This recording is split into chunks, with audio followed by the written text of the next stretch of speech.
My goodness, it is good to be back. It's not just an old man, it's three scoundrels in a cantina. Welcome back, folks. Again, as always, your host, Old Man Logan 76, for the next episode one. Last week was definitely zero. This is episode one, three scoundrels in the cantina, and damn, do we have some shit to go over and talk about. But before we get into that, I want to introduce our hosts. We have Bob Bones, the man who always streams his GACs, and he's getting better. It's getting pretty good. And we have Avant. We are, as you guessed it, three scoundrels in the cantina. What's going on, gentlemen? Just another night. A little hazy out, but another night. Yeah, man. That a couple of parts in New York State. We were, as no pun intended, in the thick of it. That's crazy. Yeah, people are saying that it's in Florida. I haven't seen anything though, and I'm on the top of Florida too, so I should be seeing it. But dude, I literally went to a golf benefit, and I'm looking down the eighth hole, like, what the hell? Oh, it was ridiculous. Yeah, that's crazy. I've been seeing some crazy pictures. I don't know if they're making it seem worse in the pictures, or if that's how it really looks, but it looks crazy. Mm-hmm. So here we are. We're going to kick off episode one. So, guys, we got some news. Like, not only news, but a shit ton of news. There's actually so much news, we may not be able to get up to all the news. Yeah. So, I actually think let's kick it off. Let's get into it. We've got the Mark 6 Interceptor. New ship. Yeah. Who's got 5K and crystals sitting around? I do. Because it's another challenge. But and my 1,000 fleet energy hoarded and ready to go. I'm about right where you are and saving energy as well. Yeah. How about you, Bob? Yeah, I don't know how I did it, but I got this galactic chase done, and I have about 5K, right at 5K. Now I'm going to be hitting it close. I may not even get it, but if I can win some grand arenas and stuff like that, I think I should be good.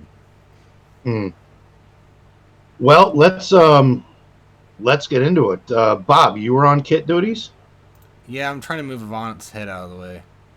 Oh, sorry. So you can see here. I couldn't get him clicked on there. All right, let's move you out of the way as well. All right. Slide me up. No one can really see anything here, I guess. Okay. Put us all on the left. Bear with me because this might screw everything up.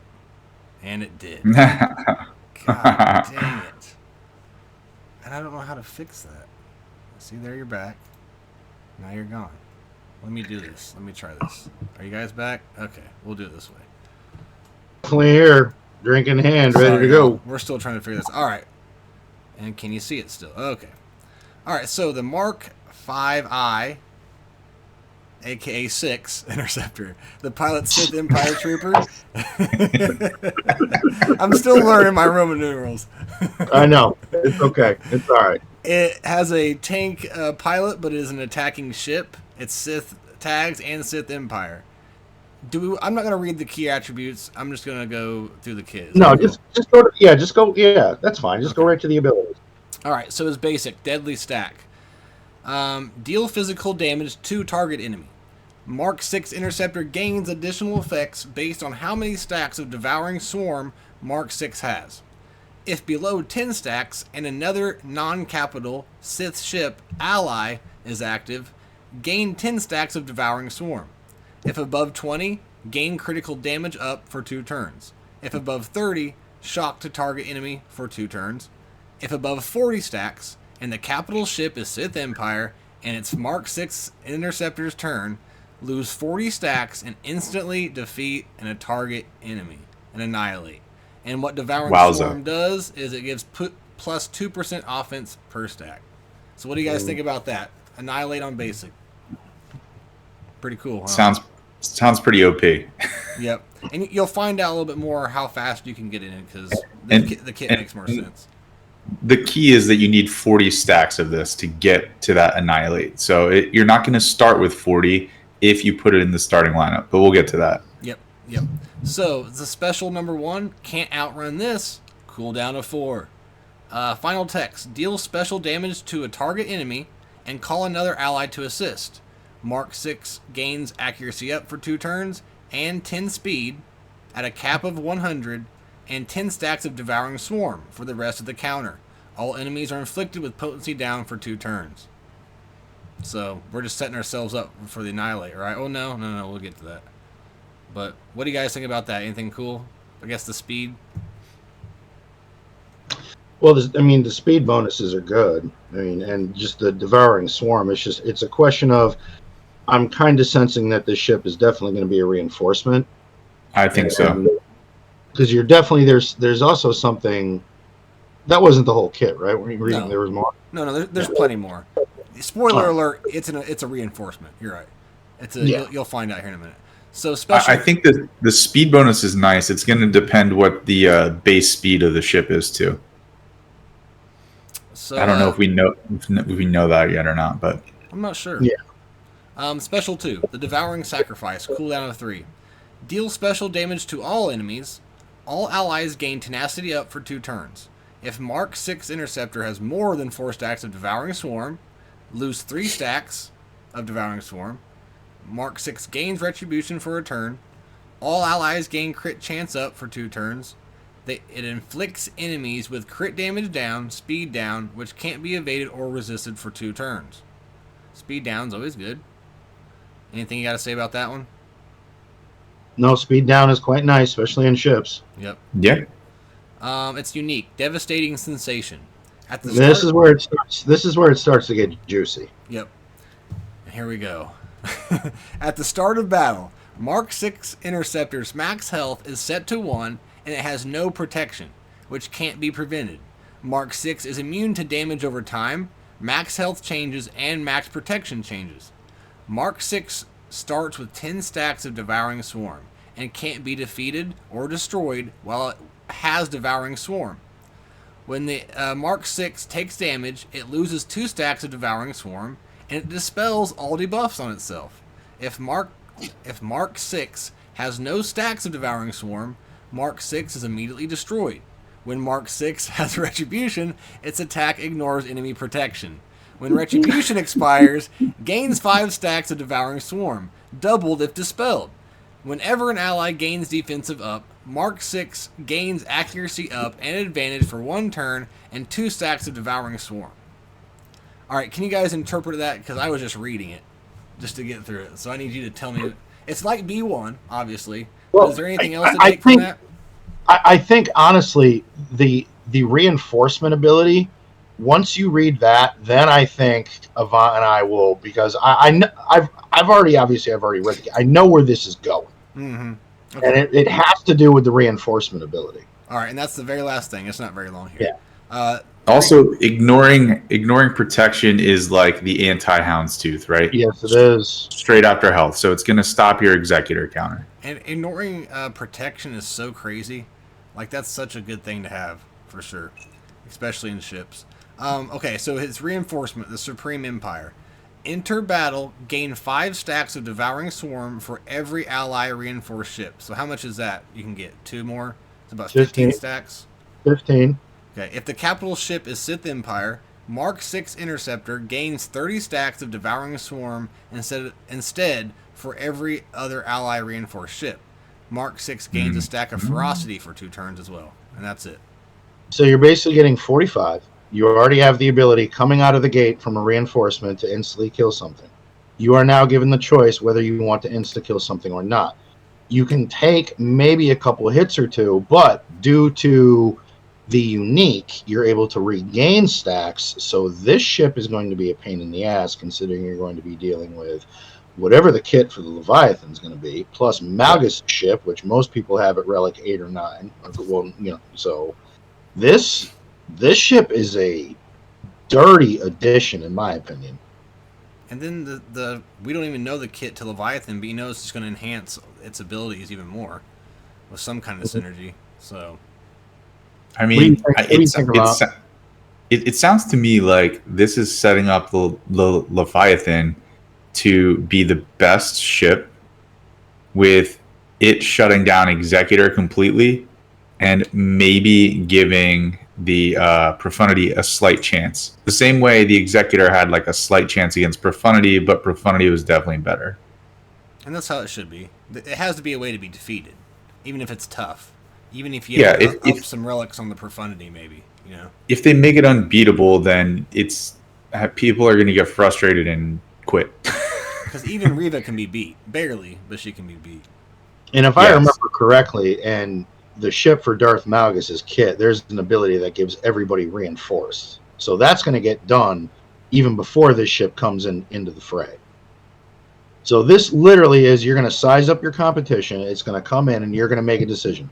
Insta-kill something now and win the match, or maybe hold off depending on the lineup. Obviously, you'd probably want to insta-go something, but this fleet is giving you so much choice, and the only drawback I see is you're gonna lose all those stacks if you insta-go. So you're gonna lose 40.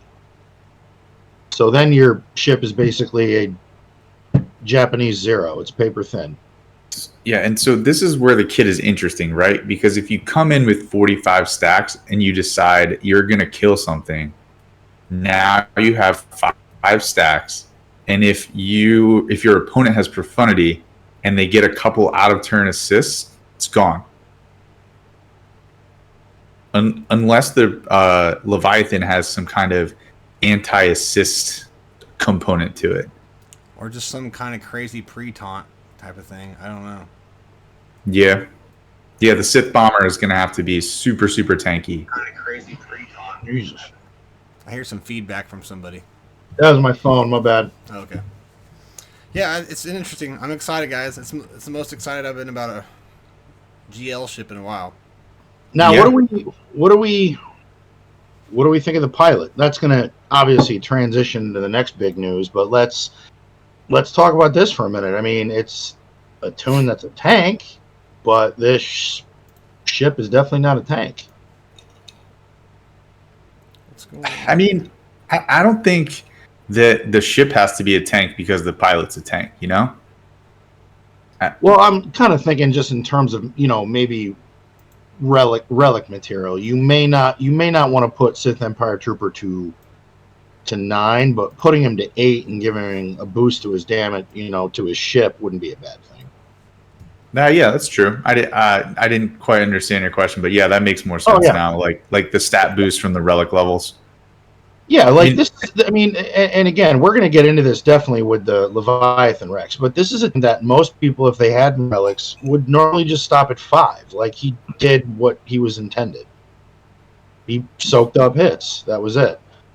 But, yeah. Where I'm at in the game, I enjoy him a lot. I just throw him with Trey or something for an extra taunt, and or anywhere. He always babysits my SE. I actually didn't have him at relics. I had him at gear 12 prior to this news, and I'll have him relic soon. I had just relicked him just for this occasion because I figured something was going to happen.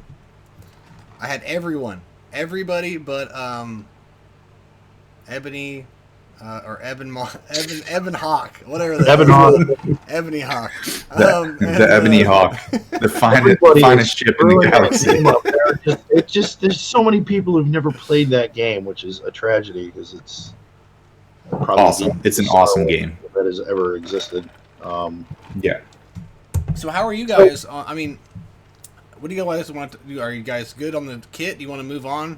You want to go to like the Galactic Chase talk? Do you want to talk about Galactic? Let's quickly hit up the Galactic Chase. I'm getting it to 7-star because I'm going for this ship. So yeah, that's kind of where I stand on it. And if you guys don't know, it's most of us do. It's a Galactic Chase again, just like this last ship was.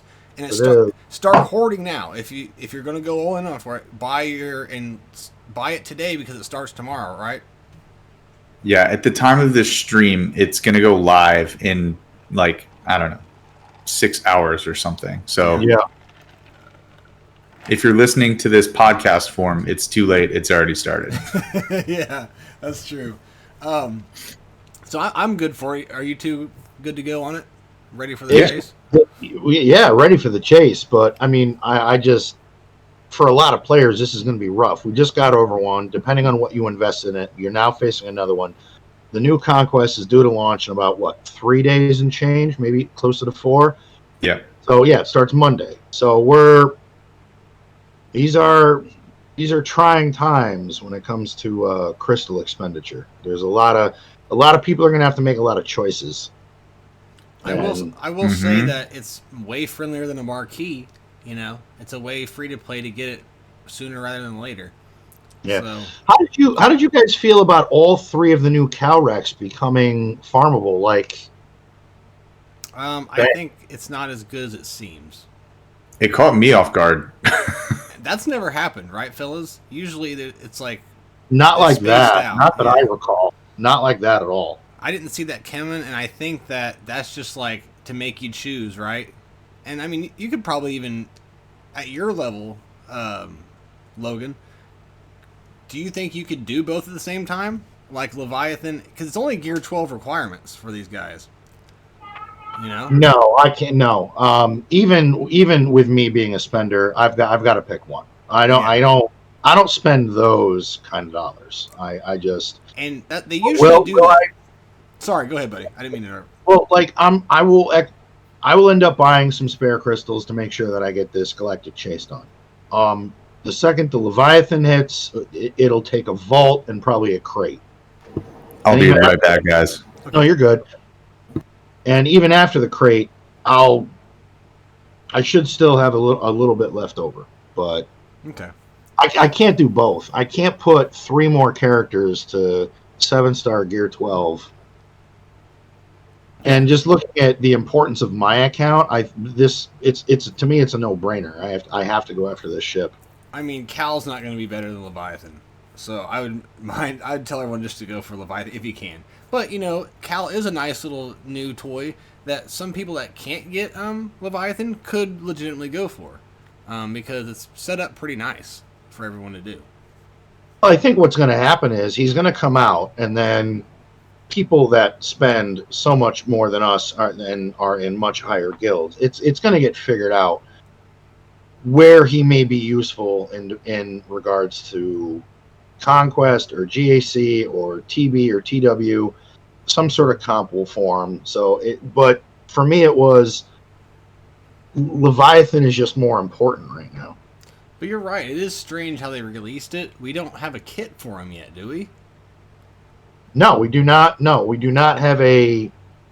We don't have a. No, we don't have a Cal Jet.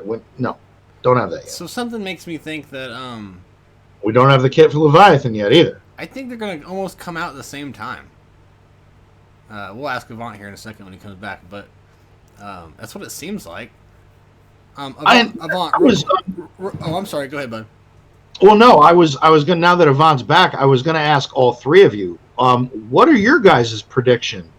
Because obviously we're about to get into the Leviathan Rex, but Bones was talking about Cal. Now we've got the Leviathan. How long until you guys think we're going to start seeing this stuff? Is it going to come out at the same time, do you think? No, I think they're going to drop the Cal event next week. And then you're going to unlock Malgus's ship in 2 weeks. So they'll drop Leviathan the week after that. So they'll drop Leviathan in 3 weeks. I like that. I'm totally on board with where you're thinking about Leviathan, but that's, to be honest, I never thought of that as a possible Cal release, but that does kind of make some sense. Is that, I mean, you don't think that's a little too soon? But yeah, then again, they did release stuff where there's a reason they dropped those 3 characters like that. They've never done that before. I agree. Want you to rush, and that means they're going to drop it sooner or later. Otherwise, they would space them out and take even longer. That's giving you more time to work on things, more time to gain. So they're opening up the market. So they're opening up the market for players to choose. So they're doing that, and they also, I mean, I'm getting ahead of the schedule here, but they like to release things before like GAC or TW to make people wail on things and like feel the need to spend to get it to Relic 7 as soon as possible, right? Yeah. No, I agree. I want to kind of go past Leviathan. Guys, I'm telling you, as soon as Leviathan's drops and everyone has it, or whoever gets it the first time, they're going to drop a road ahead. And the GL is going to be here. Because everyone's resources are going to be sucked dry. And it's that time of the year, you know? And it's time, and they do this all the time. So I think, and you look a little bit ahead. Like, if you guys aren't going to get Leviathan, prepare for the next GL, because it's coming really, really soon. Oh, yeah. But you know what? I feel there's with roster depth now, especially at the higher end, even if they drop a legend, like some people may be in the position where, again, Leviathan's the better choice because you can overcome a legend. Overcoming a new fleet is a completely different animal. Yep. I try to tell people that all the time. I mean, GACs are lost in fleets sometimes. Because there's not as many counters for things. Where now, there's so many... I call them ground troops whenever you're talking about both. There's so many of them that... And they're releasing legitimate GL counters that CG's okay with. That it's getting to the point where you could have mostly off-meta counters and put most of your GLs on defense. You know what I mean? That's how... They're almost a dime a dozen at this point. So with GL ships, that's not the case. And...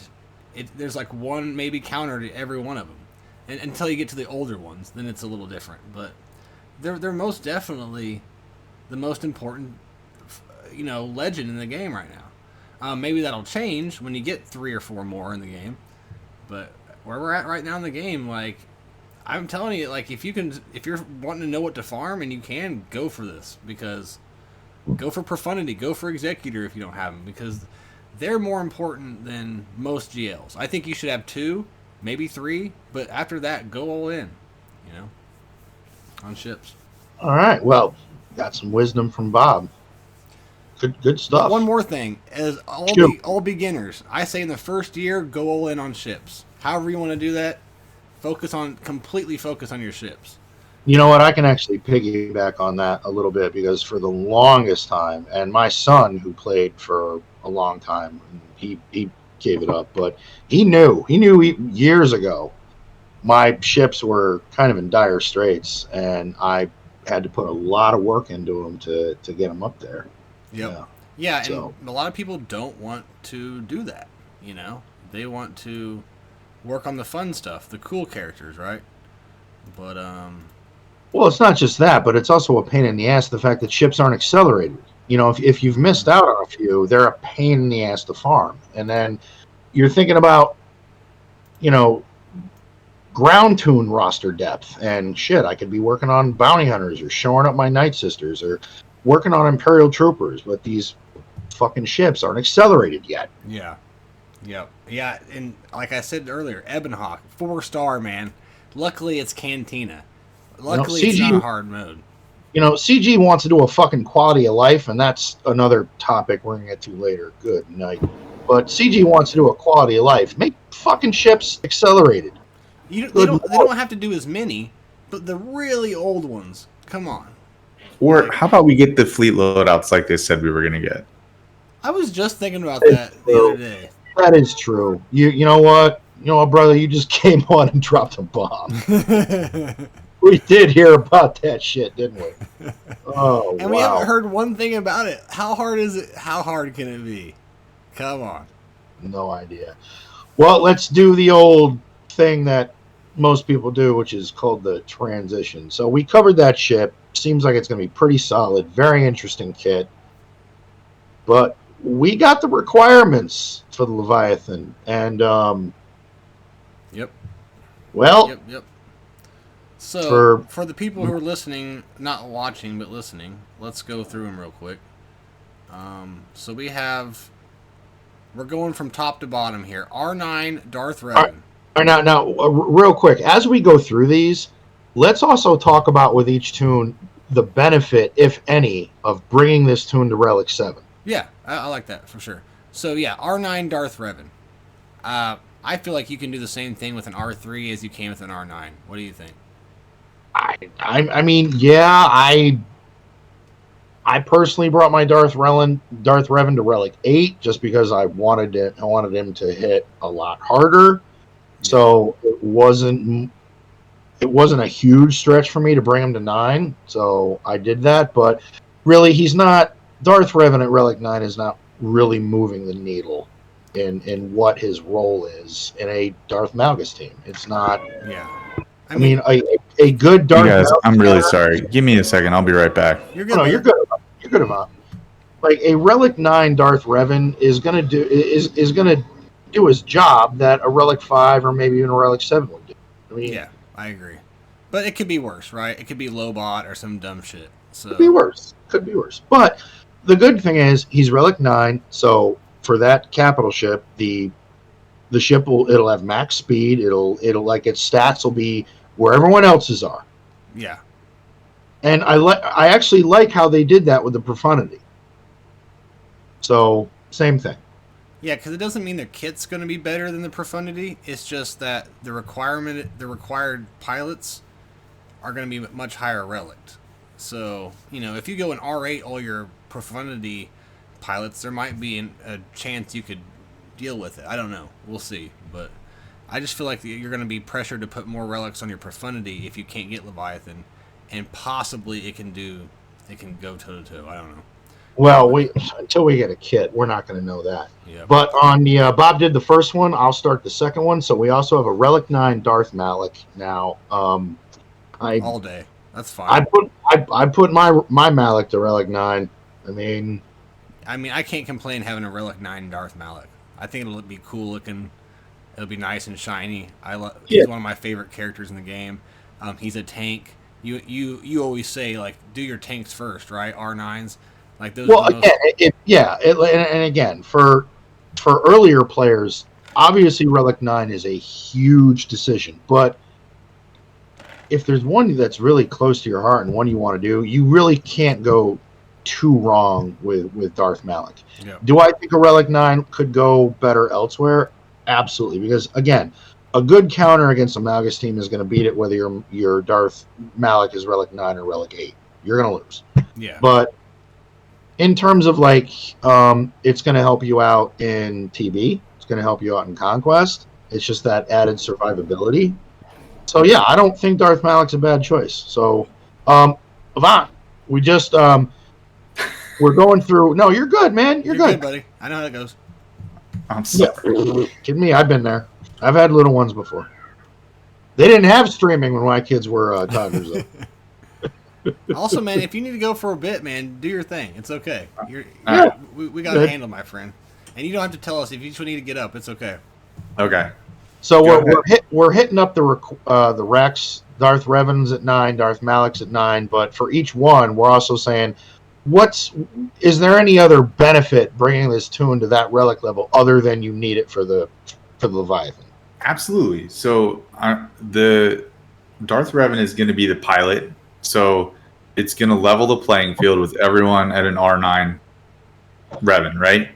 Yep. And then, he's not a tank, so you don't get the character bonus, but he's going to be good, right? He's a great character, and he's going to do more damage, and he'll be good.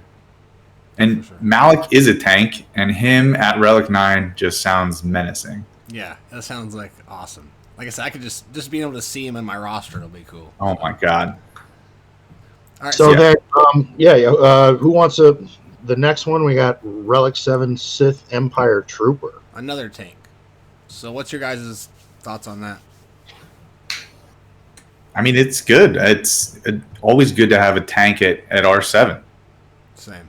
I like that. And he's a pilot, so there you have it. Man, I like his pre-taunt. Everyone in different stages of the game can use him differently, but I think I get more use out of him at where I'm at than maybe you guys will, because he's kind of just like a luxury, right? You guys say you put him with C, kind of like a luxury character. With me, he will give me a lot of use. I can put him in with Traya. I don't really have 5 characters for Traya. Sometimes I don't want to always put Savage on me with Traya.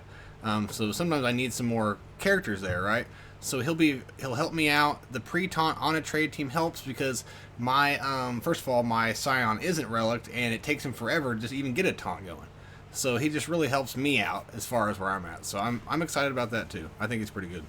I never used Sith Empire Trooper before because he was only gear 12, but I'm going to put him with my C because my Treya squad is Treya, Nihilus Scion, Savage, and Talon. And see, I should put Savage on there as much as I can, but once again, where I have him, it's more utility for me to like have him solo some team or something. That like squad got me a full banner win against a Relic 9 Riva today. So really, in GAC, yeah, it was amazing. That's why you don't put your Rivas on defense, folks. Yeah, no.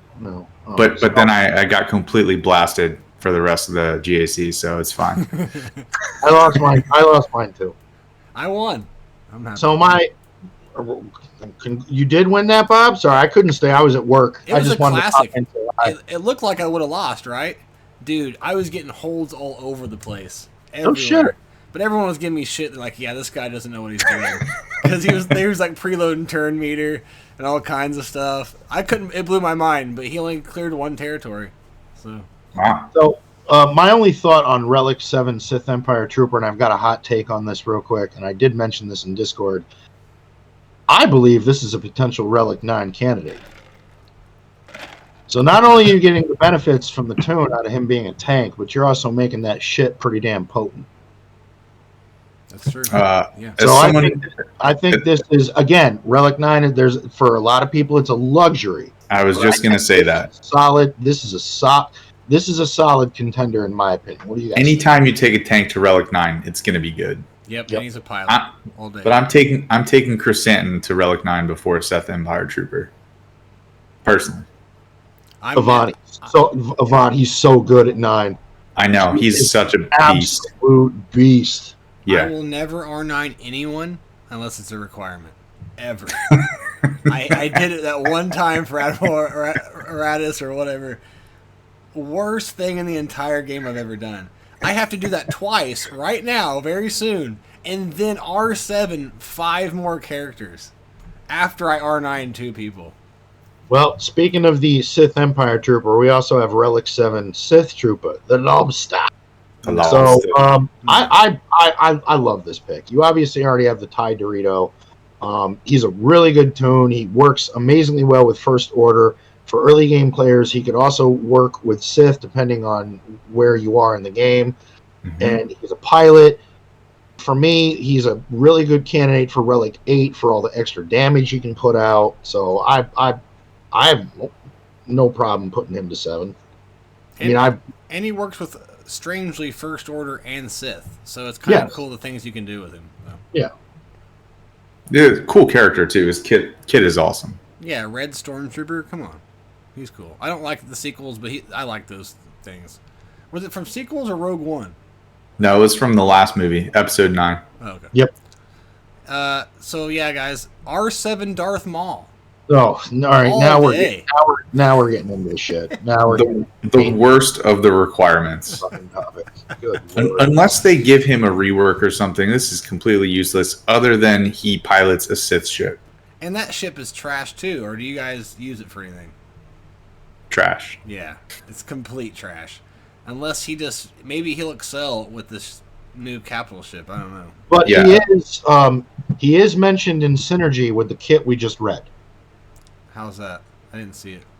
Well, no, and the before you went to the main ability, the synergy section, Scimitar was mentioned. Oh, okay.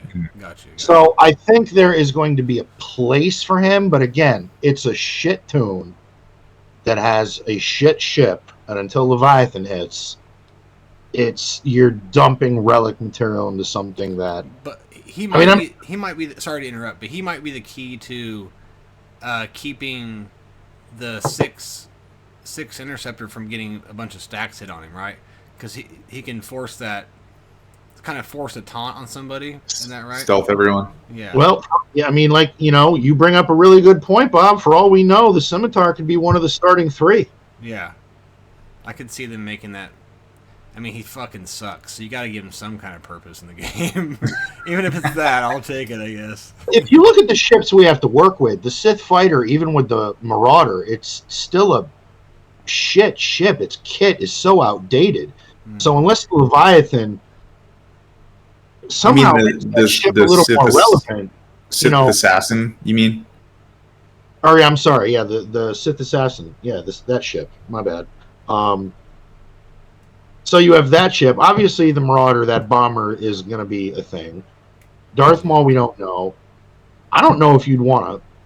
Even looking at the kit, I don't know if you'd want the TIE Dorito to even I, start. I think the Dorito is your first reinforcement, and then the Mark 6 is your second reinforcement. Ooh, yeah. With You're going to get a lot of reinforced armor. With Malgus, the bomber, and oh god, what's the third one? Scimitar? Would it be Scimitar? The class bomber, the B-28. No, so that point you put do stealth on that, and I mean the team's already reinforced. B-22 bomber. Does anybody know what I'm talking about? I missed that one. Angry video game nerd. Anybody? Oh my god, no! I've listened to that dude. He cracks me up. Bones, you might be right. The starting three might be the B-28 bomber, the Scimitar, and the Fury class. Yeah. And the Fury class. With TIE Dagger and the Mark 6 as the reinforcements. And then the Sith Fighter is just like the useless third reinforcement. As it's been its entire existence.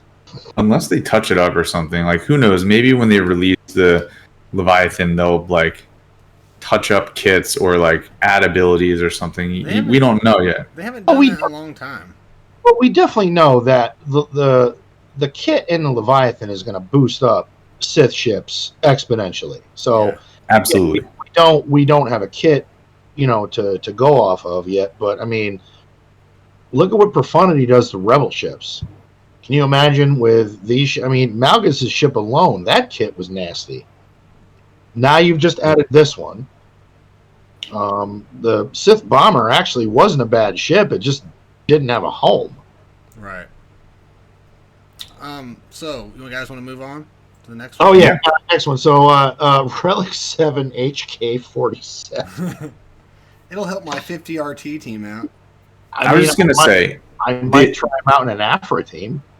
Yeah, so you're either putting him with Afra or you're putting him with your sortie, and sortie's a requirement too. So this this is either gonna make you round out a sortie squad, or it's gonna help Afra, because Afra is basically the two murder droids and Darth Vader, maybe, if you don't have a home for him, and then like a fifth, and IG-88 is in there, and I don't know. Right. HK would be a good option.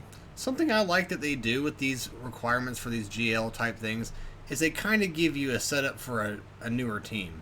I always notice that, like when Mon Mothma was new, you kind of got set up with that, and the Qui-Gon they like Omicron team, and they give you like a full squad, basically, like something else to play with. Yeah, right. And I think that's kind of cool, and you might not even realize that's happening until. And they're also looking at the numbers of what people have what at relics, and they're capitalizing on that. Oh yeah, that Sith Trooper! I saw so many accounts, which I was just as guilty.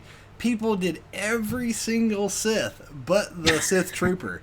So my Sith Trooper sat at Relic 5 forever because I didn't need it. I mean, him at Relic 9 was not really going to move the needle that much further, especially in the realm of GAC. Yeah. His kit just doesn't warrant that kind of investment. Yeah. You're talking about Lobster, right? Or no, Sith Empire Trooper. Sith Empire Trooper. I was talking Lobster, sorry. Yeah, sitting at 5. The Lobster Trooper I put to Relic 8 just for the offensive potential. Yeah, he's a beast. I have him at 5 just because I'm Relic poor, but I would like to be able to take him to 8. That'd be nice. So what do we got next, Bob? This one caught me off guard. But it caught me off guard, but it helped me. R7 Bastila Shan. But this is my favorite. Is it? It's my favorite one of the lot. Which Bastila is it? Yeah, and it's my favorite because it's Jedi Bastila, and it's gonna help you with the crate raid. And they just released a Datacron set with a dirty Bastila Datacron, level 9. Here's why I want it so bad. Was that the Datacron dependent on the rest of the team being Old Republic? So if you put the Datacron with Bastila Shan, it gives her leader ability as a unique. So it gives you the bonus protection and the turn meter boost like her lead does. So she doesn't have to be in the lead. You can have someone else Correct. in the lead, and she can be out of that. That's cool. Okay. So I think Yvonne's getting at for the next 4 months, she's going to be an interesting lifter unit for Jedi Master Luke. Absolutely. Yep. It's the new LV that you cannot get past, and you're gonna quit get Grand Arena, and you're gonna be pissed the hell off. No, it's gonna force you to use C on Jedi Master Luke. I don't have it, so it's gonna piss me off. I don't have him. I mean, Or you could counter it with Dash, probably. Dash works well against JML. Oh, really? Yeah. Yeah. Well, here's why I like it, because I had Bastila Shan Relic 1 for about 2 years now, and I don't have the Fallen version. She's still at Gear 12. So I was like, how fucking lucky was I? So that was nice. You know, my Bastila Shan is sitting at Relic 5, where she's been since I put her to Relics, and I don't know, if it wasn't for the Datacron, this is probably one of the most useless Relic 7 tunes, because what you want her to do will work at Relic 5 as it would Relic 7. She doesn't hit very hard. She adds buffs and protection and makes a Jedi team more annoying. So, I mean, Avant's right. Other than the Datacron, this is one of those haha gotcha moments from CG.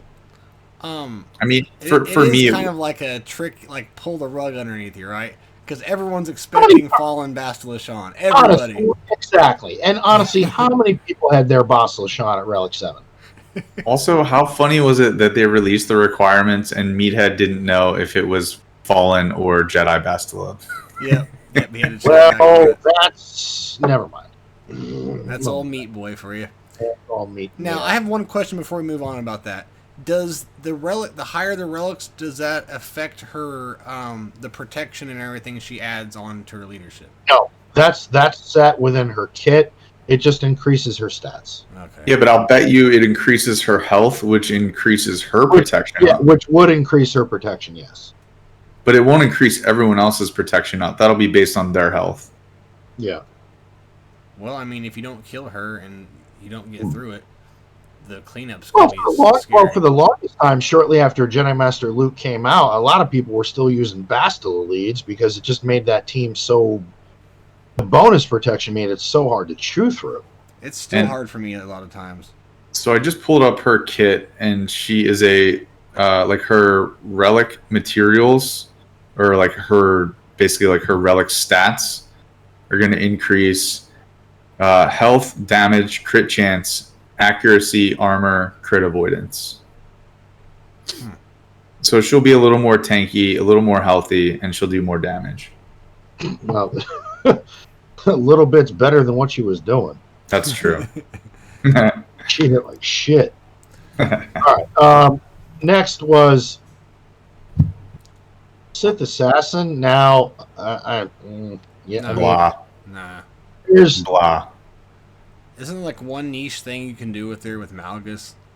well, and you know what? A video that Zareth just recently put out when he was going over this list, and he was doing the same. He was doing the same thing of going over how is this tune going to benefit you, and he actually did mention that in high relics, especially probably relic 8, because Sith Assassin hits under protection, you could potentially, very depending on modding, maybe one shot somebody. That's for your top level players, though. Like people aren't going to be mega modding Sith Assassin. Exactly. Where my Sith Assassin, as of 2 days ago, was Gear 12, and now she's Relic 4. And if her ship is completely useless and is a third reinforcement, she's not getting good mods for me just for her ship. So she will be low on the priority list for me. Yeah, like she's not even on my radar to put 6-dot mods on. Like I already put 6-dot mods on the Sith Empire Trooper. Because the Smuggler's Run 2 just hit. And that's like free money. That's the greatest, that's the best event in the game to get a bunch of free shit. I hit up that event today, and I'm almost maxed out on my mod attenuators, whatever those little injection Oh, thing. Sorry, you haven't used those? Mod I stream. I mean I kind of stash them and then use them all. I burn them all at once. But are you a hoarder? Because we have a history of what we do to hoarders around here. we make them go live and spend their shit. I would be happy to do that. No, let's do it on the channel sometime because Avant is a fun modder. He knows what he's doing. We don't have to explain it to him, and it's fun watching him. You can try. So, You can try. You can try to explain it to me, but I'll just not listen to you. So yeah, unfortunately, the Sith Assassin was only Relic 5. Next, Yes. Sortie, Relic 5. I mean, Yeah. I was one of those guys that bought the hype of her Datacron, and yeah, I hustled and I put Sortie to Relic 7. So Sortie has been in my favorites since she went farmable, and I just never took her past gear like 8 until like a month ago, and I took her to gear 12, and then I just stopped at gear 12 because I wanted to take her to relics, but I had just had other things that were more pressing, and I didn't have the full Sortie team, so it didn't make sense for me to like take her to relics for the Sortie Cron because I didn't have the full team, and I already had like I was dumping Kyrotex into the new Fallen Order characters and like taking up some characters like I did Tuskens. Like I had other Kyrotech needs. Sortie was on the bottom of the list. Yeah, I was, me. I like to do the side. I take a couple months and do side farms, and I wanted a Shorty team, and I took Shorty and HK to R5. So, and a month later, here we are. So once again, I think the RNG gods were just looking down on me this time. to be honest, I originally put Sortie to Relic 5 because a lot of the Celiac Sarah videos on Conquest I've watched, she has recommended that a team that you can really blow through some sectors with is with Sortie. Sortie's a boss because Yeah, and it's the Sortie. only team that actually has an Omicron for Conquest. Granted, I don't have it. I would never do that. But Sortie is a support character, so you put 2 Zealous Ambition discs on Sortie. Yep, and she's a god. And then you use that A2, the first special ability, and Sortie wipes out all the characters. It's unreal. She's a god. Yes. So for that reason, I put her to Relic 5, and then when that one, the set of Datacrons came out where I read what her level 9 Datacron was, I went, ooh, I must have that. So Yeah, I tried to get it, but I ended up getting T3. I never got any more reroll materials. I was pissed. So, real quick, we'll run through this. So, 7-star Fury class Interceptor, 7-star Mark 6 Interceptor, 7-star TIE Dorito, 7-star B-28 Extension class Bomber, 7-star Scimitar, 7-star Sith Fighter, and 7-star Ebon Hawk. Damn I it. think you mean Ebony Hawk. Yeah. Yeah, You read that wrong. It's a fine ass ship. I keep up with quite a few other content creators listening, and some people it's like, man, you didn't play the game, did you? If you played the game, you would never mispronunciate that. But that it is an older game, and sometimes people don't, have that. You can never trust Bones. That's the number one rule. Never trust Bones. So, Never expect me to know anything. All right? So we'll do better. Unlocking the event will require ships at 5-star, but in order to earn enough shards to unlock Leviathan, you'll need the ships at 7. So let's shift the conversation to, now that we know that what these wrecks are, this is tough, man. There are a lot of people are going to miss. In my opinion, I think a lot of people are going to miss out on this. I mean, this is like the pinnacle of ships at the current moment. So I'm not surprised. Yeah. And I think CG did us a favor and put out 2 galactic chases for these new ships instead of making marquees, because otherwise it would take a free-to-play player like myself 3 to 4 months to farm up these ships.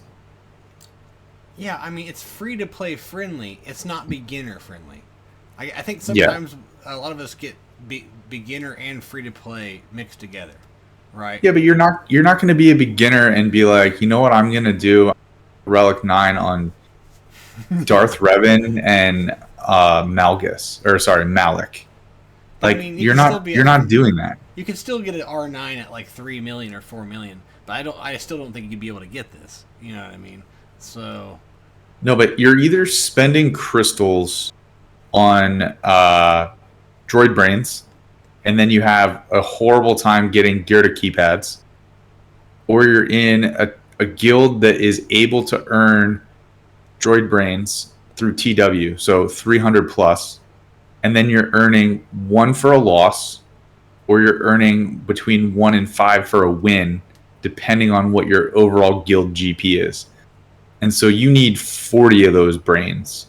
Mm-hmm. Like, that's going to take a long time. No, I'm agreeing with you. I'm just saying some people, I'll say it's very free to play friendly. And people are like, well, I can't get it at this GP and everything. You know what I'm trying to say? So you can if you buy a couple vaults. Yeah. I've got to chime in on this point. I don't think this is free to play friendly at all. Why? Yeah. No, I don't think it is either. I like this. I'm going to get it without spending $1. The only thing that's free to play friendly is the Galactic Chase for the 2 new ships. Other than that, it's not free to play friendly at all. And for a lot of people's rosters, I'm sorry, let's be realistic. This event is gated behind a conquest unit for another conquest unit. But I got both. There's a lot of people. But Bob, you also have a much more advanced roster than, say, other people. You are definitely in the, and you're in the end game. Yeah, you're in the end game conversation. Avant's in the end game conversation. I'm in the end game conversation. Right. Absolutely. So for those that at 5-6 million, this is out of, like, unless you're really good, this is out of reach. Yeah, if you're 5-6 million, you're looking like at a year to get this. Yeah. If you really focus on it. I'd say 7 million, 7.5. You could probably, if you have 1 or 2 GLs, but you have to. But it's too late already. It's already too late because if you didn't get Malgus, you're gated through Proving Grounds. So it's a select few. It's that Proving Grounds. Shit. And Proving Grounds is a shit mode in this game. I can't speak about it because I have been a conquest fiend because of my free to play nature, and I cannot miss Red Crate. I've literally red crated every time because I don't want to miss getting the character, and I am not going to spend crystals or buy the character. So I've never had to do Proving Grounds. We call him the Conquest Dominatrix. I don't know if I like that term. Conquest Dominatrix? It just popped in my head. Sorry. I had to say it. I mean, it had an interesting, ring to it, but I don't know. Yeah, I don't know. I mean, we are scoundrels, but I don't know what kind of a scoundrel you think I am, Bones. Yeah, right? I thought we were all on the same page. Sorry. I'll stay. So, anyways, again, I think for a lot of players, this is just something that I don't know. And this phrase has been thrown out a lot in this game. Not everything in this game was meant for everybody, and I just feel, 2 Relic 9s for. Right now, for you guys, is Relic 9 easy? Is that something you can just go, oh yeah, well, fuck it, I'm gonna put Greedo to Relic 9. Let's do it. No, it's gonna be the hardest part of my entire thing here. What does Greedo say in A New Hope? What is his only line? McClunky. McClunky. If you guys don't know what I'm talking about, look it up. We knew, well, we suspected, and I think it had been mentioned that we knew Darth Revan was probably going to be a Relic 9 requirement. It's shitty. He's an attacker. We don't want to do it. We'd rather put that somewhere else. Yeah. Granted, Radis, he's a support. We didn't want to do that either. But here we are. We're stuck in this room. But then they throw Darth Malak at us. That, granted, as we mentioned before, has some benefit, but then you've got 1, 2, 3, 4, 5 more Relic 7s and 2 Relic 5s, and you have to have all these ships 7-star, and 2 of them are Galactic Chases. Yeah. So when I saw the requirements for this is rough. I thought, oh my God, C is still going to ride the lightning and just kill everyone in the Malgus squad, because I use C to counter Malgus. If you try to use gas against Malgus squads now, good luck, because Relic 9 is going to be everywhere in those Sith Empire squads, and gas is going to have such a hard time chewing through those tanks. Yeah, and a lot of the GACs I've been doing, I don't even do that. Gas counter doesn't work. No, because you're facing Relic 9 Malgus, Relic 9 Malak, Relic 8, and now soon to be Relic 9 Revan. Oh yeah, it's not happening. I tried it once or twice, and I was like, why in the hell did major content creators say that gas countered Malgus? I got smoked by that, yeah. Bob, I watched that match, dude. I felt so bad. And you were getting off a lot of counterattacks, and then they just, So every time I take gas against Malgus, when Malgus is Relic 8 or 9, he opens with his leap ability and takes away all of Gas's protection, and he just gets on his knees. and then your clones get teed off on, spring training. And I was like, oh my God, am I going to take a turn? No. And they just kill all your clones. Yep. Gas stands back up, and then Gas dies. And I'm like, what almighty content creator said this was amazing and that Malgus was not good and that Gas countered him? Because I am not living that life right now. And that's why I kind of don't watch the big timers anymore, because I just can't relate to them.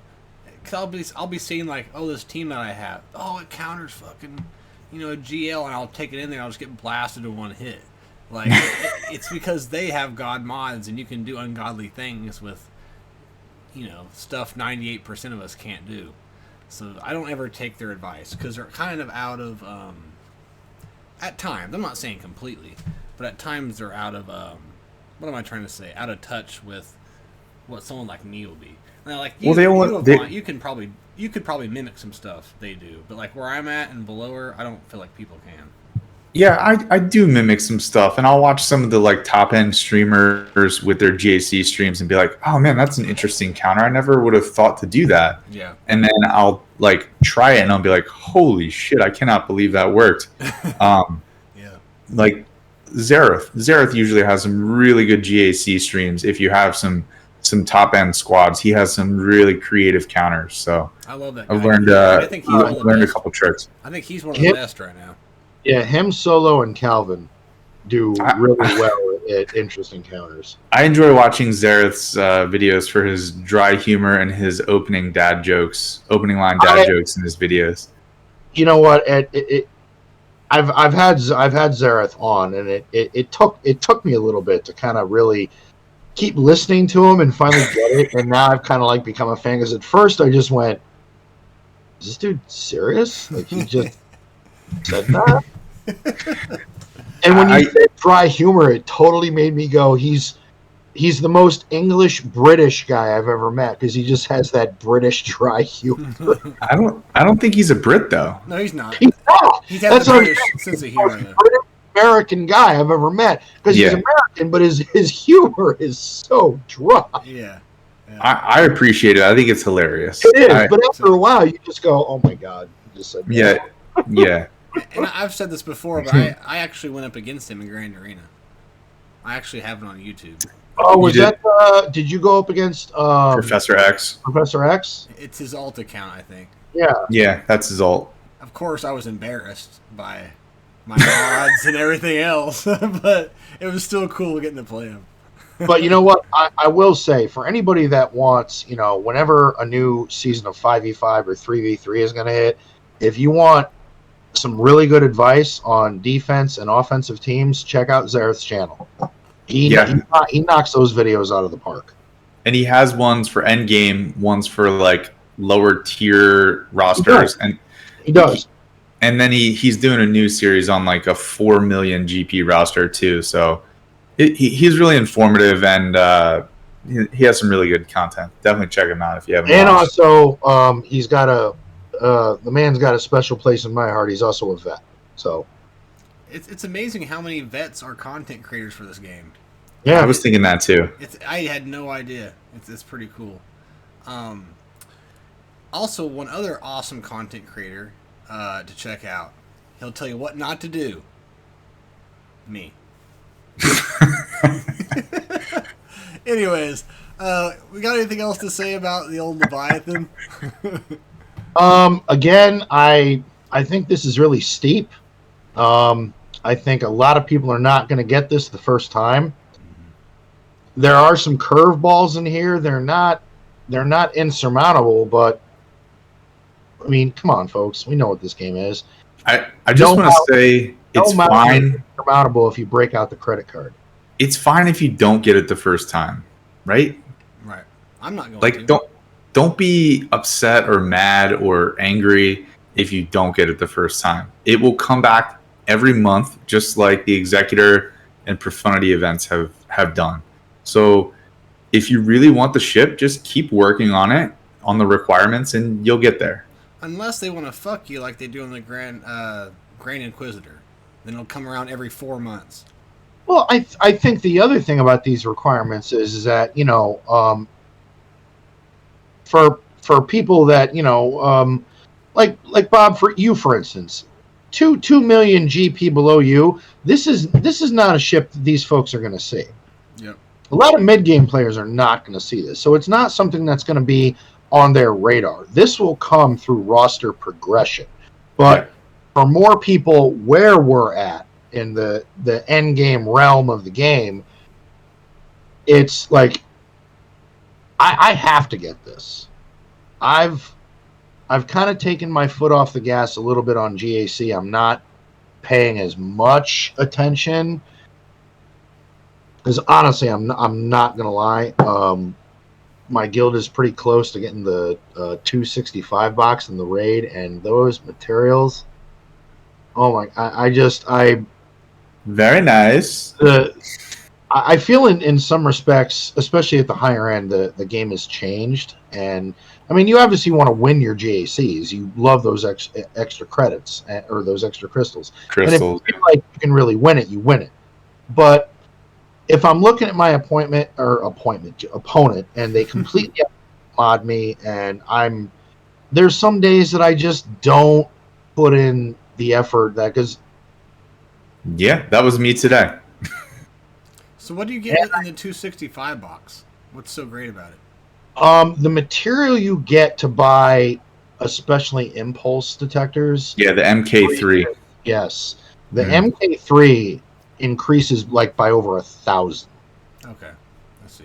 Well over 1,000, and you're gonna know. Like I've noticed because we're the guild I'm in, we're getting the box below that, and I've already noticed. I'm starting to put tunes that were already kind of at Relic 7 to Relic 8 a lot easier. Like I'm having more impulse detectors. Because that's all I'm buying with that material. That's it. Zimbital cards I can get.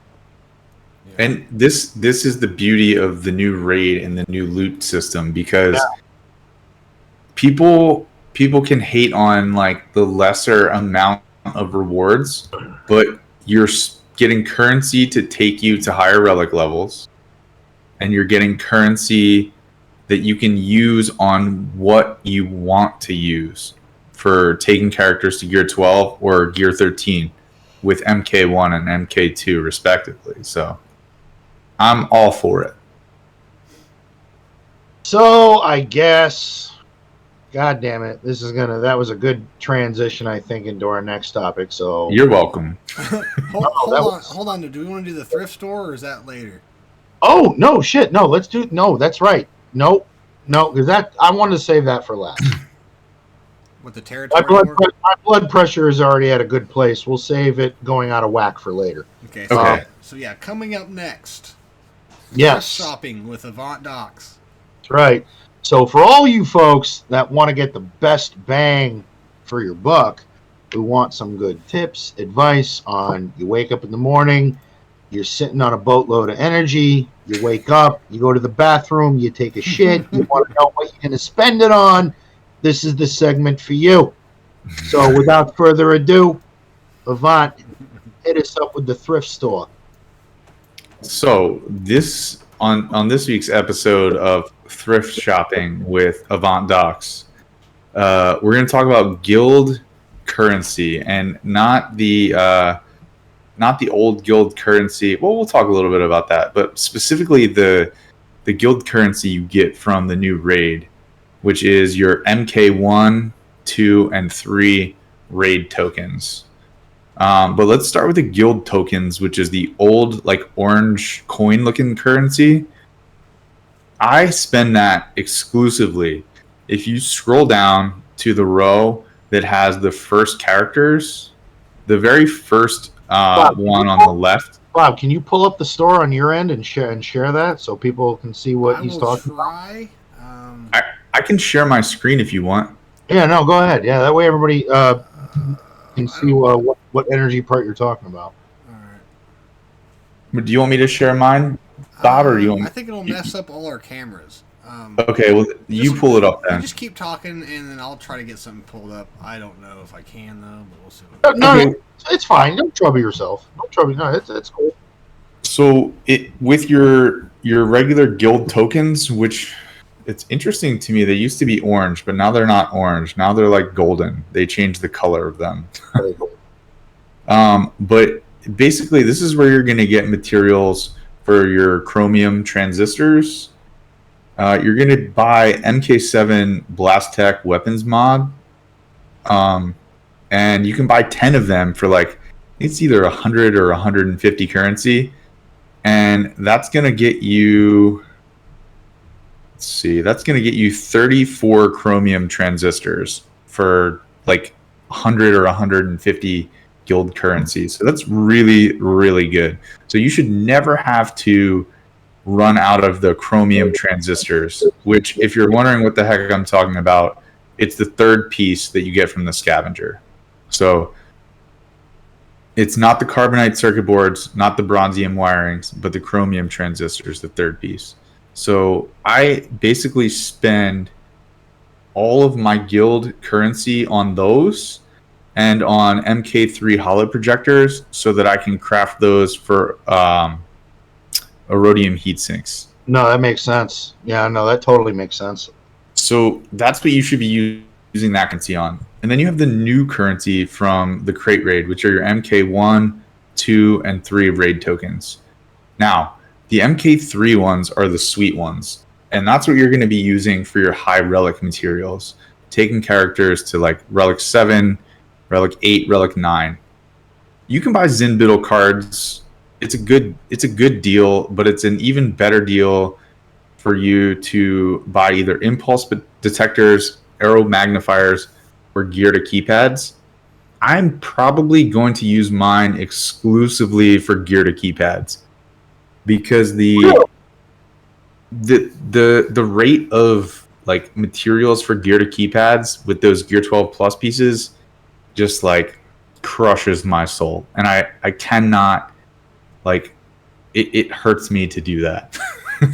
With the Gear to keypads being needed for more Relic 9, yes, you want to get more impulse detectors to bring like certain attackers or different things to Relic 8.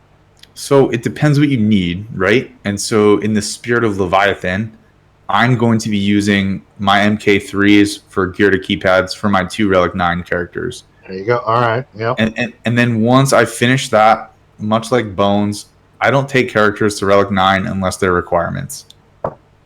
Maybe with the exception of like a really, really good tank if you have the materials, or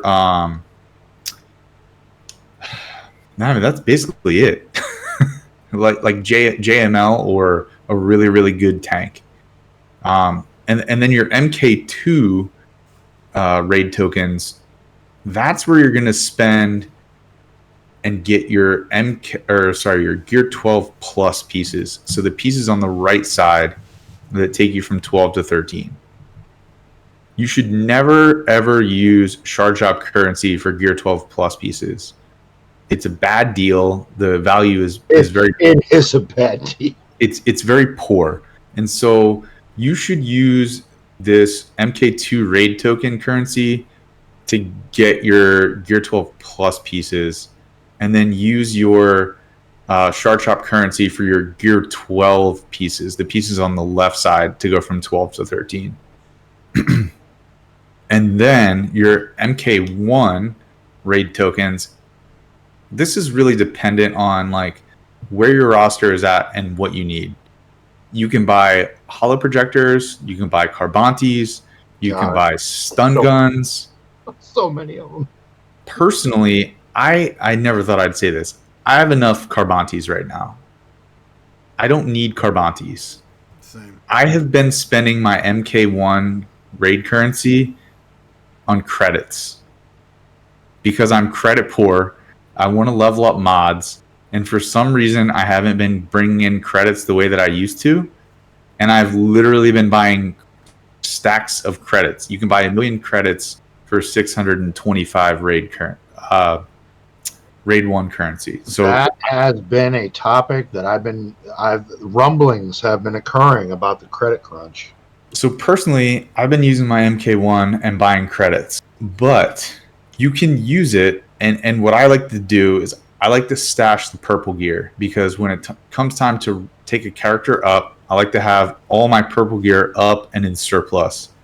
I store 400 plus of like all different things. Your little Cheetah comlinks, your like basically all the purple gear. I want to have at least 400 of all that stuff. So I use my MK1 to make sure I'm up to 400 with all those things. Then I buy credits. Then I buy holo projectors. And I also buy the golden eyeballs. Not the ones that you have a ton of, but the like the darker colored ones. They transfer well into relic material. No, not those. The other one. Oh, the other one. Okay. Yeah, the ones that you need to craft the like eyeball pieces, not the one. Darth Big Dog just asked, "How often are you seeing the Mark 7 in the guild store?" It's been over a week for him. I didn't mean to interrupt. I thought that was important. That's a good question. I see it probably once a day, maybe twice a day, but you have to check during all your refreshes. So like me being like a OCD, like how do I spend my resources? Whenever I get energy, I'm going to go in, I'm going to look at the featured shipments. I'm going to okay, so I log on, I go through all the tabs on the left side of the shipments. And then with each reset, I'm going to go in and I'm going to look at each one, and I'm going to see what I want to buy and if I want to buy it. So with each reset, you're not looking at all the tabs, right? You're going to go to the guild activity store. You're going to look at the mod store. You'll look at the guild event store, Grand Arena store, and Shard Shop store. And maybe I'll do that on another thrift shop of like, how do I spend my daily resources, like as an overview. But to sum up the spending of the guild event stuff, or sorry, not guild event stuff, guild activity stuff, MK3s, you're going to be buying your Relic 7, Relic 8 materials. MK2s, you're buying your Gear 12 plus pieces. MK1s is going to be dependent on your GP and what you need. Carbantes, holo projectors, credits, or purple gear that you might be low on. Like there's some characters that use a crap ton of different purple gear, like so whatever you might need.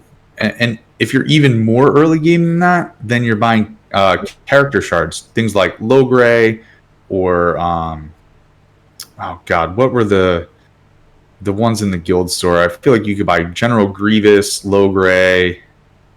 Yeah, there was some weird shit in there. Jawa Engineer, Gamorrean Guard, Paplu, all different kinds of characters that you could buy in there. So But do that. Get your character shards because you got to get everyone to 7 stars. It is a collector game, in fact. So Yep. So Cave Den just said, "Hey guys, hey, what's going on, man? Thanks for watching. We had a question for you, Avant, during your segment here. What would you say about using the raid currency to buy Cairo?" no, I would use. And so let me ask a counter question. Like, are you talking guild event currency or guild activity currency? I don't think you can buy Kairos with guild activity currency. If you're talking GET3 currency, then the answer is it depends. Because it depends if you need Commander Ahsoka Tano shards, if you need Cam shards, if you need Watt shards. You just Otherwise, said 2,000 for 5 Cairo. I'm gonna say hell no. no. In my personal opinion, you're only spending Grand Arena currency on Kairos, GET2 currency on Kairos, and then you're using some energy on Lightside 7A for Kairos. That's it. And you need to be good at your assault battles. Get yourself 10 Kairos of each time an assault battle comes. Yeah, 2,000 for 5 is terrible. And the Scrote 12, thank you for the questions. For all you people that are listening, if you have any questions you want to ask us, I will keep looking at the chat and all that. And if you want to ask stuff, we will answer it live. So, and I do want to address Dark Nora asked, why do any currencies have maxes? That's actually a good one. This is why the new crate raid currency is so important, because you can max out. So you have to look through the store and buy what you need. And if you don't need something, then buy something that you might need later, right? Well, when I said save it, I mean because there in some of them there is a pretty good cap. You can go through several events and not max it. And like the one listener that said, "Hey, I haven't seen this one piece of gear in like a week." Yeah. You kind of have that luxury that you can keep building up if there's something really specific you're looking for. But I do agree, if you get to a point where you're in excess, buy something else. If you may not need it, but maybe it's something you could transfer over to relic material. Exactly. But it's like the micro attenuators, right? They're capped, correct? They are, yes. It's just 300. It's the new thing. They don't want you to be able to hoard as well. They want you to have to spend the stuff, because when people hoard, they get things free to play. That's why, dude, I don't like. Real quick, Avant, I want to ask you, because and I know this is kind of a side tangent, but this is something that's been kind of in my craw for a little while. Why are so many people worried about fucking bronzium wiring? Why aren't they constantly hitting the node that also gets you the one piece of Cairo, but also gets you another piece? Lightside 7B. Yes. Why aren't people hitting that? Like, I don't. Because we don't know about every it. time I have excess energy of that type, tune in 2 weeks when Avant Docs talks about how to hoard materials for your relic salvage. All right. You know what? I'm going to be all ears, because I'll tell you what, I don't understand why people are having issues with bronze. Okay, so I am going to plug a fellow guildmate of yours, old man. Please do. If anyone has not watched Calvin Awesome's How to Spend Your Energy video, yes, please go watch it. It's very informative, and Calvin knows his shit. Much of what he talks about in that video is like, how do you spend your energy in the most efficient way so that you're not just like aimlessly farming things. And it's very good. If you have not followed Calvin, please go follow him and watch that video. It's very good. Have we had him on we had him on the Cantina, didn't we, one time? No, we did. We've had Calvin. I'd like to get him on with the three of us again at some point. I would like that. He's been on a streak the last week. He's released a crap ton of videos. Oh, he has. He's had a lot to say, and it's quality content. Absolutely. Agreed. And as a Agreed. guildmate, I'm just going to say I'm, pretty fucking cool. Calvin is with it. The Scroat asked why. Yes, thank you. Yeah, the Scroat just came up with something. Why would people spend 50 refresh to get Cairo and not get 5 when you can get 5 with 2,000? Because the answer is 50 crystals gets you 120 energy, and if you do that twice, you're probably going to get 5 Kairos. So that's 100 crystals to get you 5 Kairos versus 2,000 of that currency that you could use on many, many other things that are more valuable. And that you can convert into relic material. The short answer is watch Calvin's video. He puts a crystal value on like everything, which is like people do tables and stats on all kinds of Swigo stuff, and the answer is it's not a good value for relative crystal amount. Okay. All right. Just follow the math. That's the answer. Just follow watch the video, damn it. That's actually one thing that I've been paying a lot more attention to, and that's really guided some of my decision making and what I'm going to farm next. It also has a lot to do with what packs I buy. I look at the math, I look at the numbers, and I go, all right, is this worth what I'm spending, or is this worth what I'm doing? And again, this game is really about numbers. That's why, I mean, we all love Arnold when he does the whaler fail. Mm-hmm. We love it. He gets in the fucking Hugh Hefner robe, and he's got the 50-cent bling going on, and he's doing his thing. But that is probably the most uneconomical way to unlock a character I've ever seen. You're spending how much for a marquee? It's not good. It's not good. There is an average. It's $300 at least usually. It's an average, yeah. And that's not even counting, okay, you've now got this 7-star character at Gear 1. Can you put him where he's viable? Can you even get him to relics? So Lord knows what that costs. But again, it's so speaking of spenders, should we do it? I keep putting this off, but I wanted to talk about something we mentioned a minute ago, and then we can. The gold problem. It's not going to take very long. Ooh. I just want to know if anyone else is experiencing the gold problem, because I haven't been spending gold at all, and I'm not getting very much income gold-wise. Do you guys notice that or not? Like I said, we don't have to spend a lot of time on it. I was just interested if anyone else No. We spend it's only $9.54. I don't give a shit. We'll spend as much time on it as you want. But right. Elaborate for me. Like, why are you doing a lot of mod work? Are you buying a lot of mods? Are you upgrading a lot of mods? Why are you having a credit crunch? I used to always buy mods, but now I just have no income. I've been short on it too. I don't know why. That's a good question. That's why I'm asking if anyone else, maybe even in the chat, has noticed it, and stuff like that. The only explanation I can think. Sorry, go ahead. The only explanation I can think of, we've had like several new characters, which takes roughly 8 million credits to go from level 1 to level 85, and then you have to do all the gear upgrades to gear them up. So, true that. I think maybe that's what it is. I think, and I have taken 2 characters from 1 to 85 recently, which is about 12 million. But, I always make sure I have at least 10 million, and I keep buying stuff. I don't know. At one point, I had 800 million credits.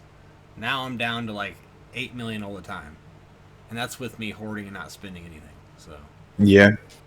I'll tell you where all the credits are. Scrooge McDuck. He's somewhere swimming through a pile of credits. A whole cave full of them. For all of my people my age. Big Dog. See, I think it's the raid change too. I think there was somewhere we were getting a pretty decent amount of credits. Because all we were doing is just joining. Most of us didn't even realize that we were getting raid. I was just claiming. I wasn't even looking at what I was getting for the last 2 years or whatever. So I'm wondering if that's the case as well. I don't know. I'm still sitting on like close to 140 million in credits. I'm Well, see, I haven't had that much in just a don't long time. I don't have a credit problem. I mean, I farm some mods. I don't go ape shit. I farm some and Yeah. keep a few, throw out most, like most players do. Yeah. But I don't. I used to I don't hover know. around 300. I've been below 200 for a long time.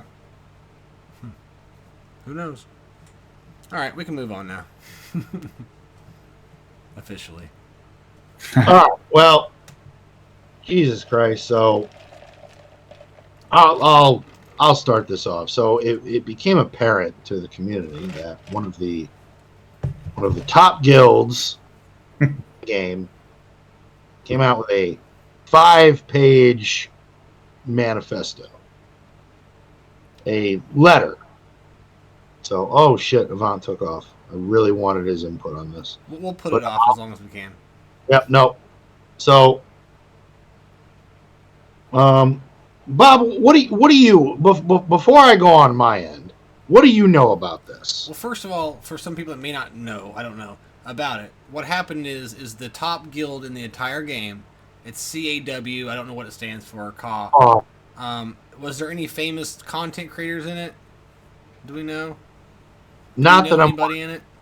But technically, from some of the investigating I did and looking at absolute GP, the guild MAW is one above CAW. Okay. Either way, top 3, right? We could say top 3 overall. Aren't they the number? They may be the number 1 territory war guild or something. That might be what it is. I don't know. I'm not sure. But either way, they're insane whales. They're strict with what they do. They expect you to. Well, I'm guessing they expect you to spend a certain amount of money, right, every month. Well, I don't know. I don't know the requirements, but they're serious. I've done quite a bit of investigating into this topic, and I have quite a bit to say. But let everybody know what it is that you know about this situation. And all I know is what Arnold and everyone else says. All I know is they, like you said, wrote a big manifesto saying that they're done with territory wars for 3 months. They're not even gonna join. They're putting no attempts in that. They're gonna lose the resources. They're not participating at all. That's it though. They're gonna keep doing everything else normal. That's the only thing they're doing. They're just not participating in territory wars. And like I said, we'll deep dive more into this. I'm kind of trying to just talk about it for Avant to get here. But, I know. There he is. Yeah, there perfect timing. But that's kind of what's going on. Is one of the biggest guilds are sort of boycotting the game, sort of. They went into deep detail. It was like a 5-6 page. I mean, look it up. It's interesting, but I mean, it was a little overdone. But Bob, have you read it? Did you read the 5 pages? Yes. Yeah. Okay. But, I mean, I read a little bit of it. You didn't really need to read all 5. Long story short, they're not going to do territory battles, and they're just going to kind of shift things. Territory, TW. Yeah, TW. Sorry, territory wars. And but they said ever since Datacrons came in, they've been getting fed up, and they've kept doing what they're supposed to do, and they're spending lots and lots of money. They're saying most of the money goes on Datacrons. I think the guild is territory war focused. I don't know that, but it seems to be the case. Anyway, That's true. No, it's TW focused very much. But I mean, that's pretty much it. They're just boycotting. It's like a semi boycott, right? Which I'm kind of if you're going to do it, go all out, right? Just not spend money. But we can talk more about that here in a minute. I got it. But so it's a semi boycott to territory wars. That's about it. And it's just a big deal because they're one of the number 1 guilds. So who wants to go first? Avant, what do you think on this? No, Logan, I want you to take off first because I'm Really? very interested to hear. Doing this to me. Fuck, dude, you're doing this to me. Fuck. I'm doing it. I'm doing it to you. All right, so we're talking about the guild CAW. So let's talk about some facts first. They're one of, if not the top guilds in the game. You can call them top 10. Yeah, the average GP per guild member is over 12 mil, is over 12 million. Mm-hmm. That's the average GP. So we're talking. So let's put this into perspective before I start talking about this. We're talking about a guild where every member has all the toys in a mile-long bank receipt, something like you get at CVS. So they're in this. They're in it to win it. It's what they do. They're a committed guild, hardcore. We're talking like they're in the fucking trenches doing their shit. What they pretty much stated and what I got out of their 5-page manifesto was the game is... All right, before I start, quick disclaimer. I appreciate what their statement is. I appreciate what they're doing. I agree with what they're doing. But their delivery and method makes me sit back and just kind of go, yeah, I don't give a fuck. Yeah, I don't. I'm like, honestly. I'm sure all 50 players are great people, families, fathers, husbands, wives. They do their thing. They play this game. They spend a lot on this game. They do their thing. So for that, throw out the disclaimer. So basically it was due to the time crunch of this game, which lately we've all felt, yes? Yeah. Raid, Absolutely. TB, Absolutely. Conquest. The game in some respects has almost become a second job. It's very time consuming, but I want to put out a hot take real quick right now. Every amount of engagement that every player makes in this game is a choice. You choose to put into this game every minute you spend on it. It's a choice, right? So that being said, this top guild said that due to this and burnout of their officers, to the excellence of their guild. Now, I'm going to paraphrase how their manifesto went. It was rather centric. They said some things. TW competition revolves around them. Due to the grind of preparation, mod changing, attack phase. I mean, that first part of this manifesto, I kind of read it and went, well, dude, no fucking offense, but that sounds like a you problem. You are at that level of the game where you choose to be, as Nev would put it, tip of the spear. You make that choice. You choose to change your mods for that event. You choose to do all this extra work. You choose to scout out your opponent and what they pick. You choose to have certain members attack certain teams depending on mod setups. You choose to be at that level of excellence. So I'm going to pose the question to both of you. While they say they're doing this to send a message to CG, why the fuck should mid-game or any other game players give a fuck what a bunch of Krakens think? Okay, real quick. They didn't choose for Datacron to come into the game. They didn't choose what new content has just dropped into the game. But they chose to spend on them. They're the most... In my enjoyment of the out game... of all guilds in the game, they spend the most on Datacrons. Right, and you're right. And this is coming down like the gambling. If you want to go to the casino and spend $5,000 and lose it, I would tell you probably not to do that, but it's your choice. And I agree with you 1,000%.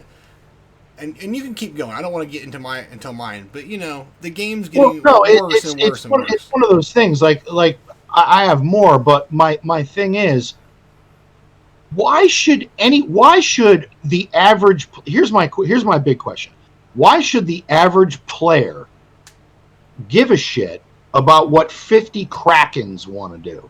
Okay, so my take on this, the manifesto or whatever they call their release, the state of CAW or whatever it was, it was very pretentious. The arrogance, but I think it's rightful because, I mean, I'm not a Kraken, but if I'm gonna spend $75,000 or more, or whatever you spend to have that kind of roster. If you want to have those feelings, this is a business. CG made this game to make money. They didn't make it for our enjoyment. They made it to make money. There it is.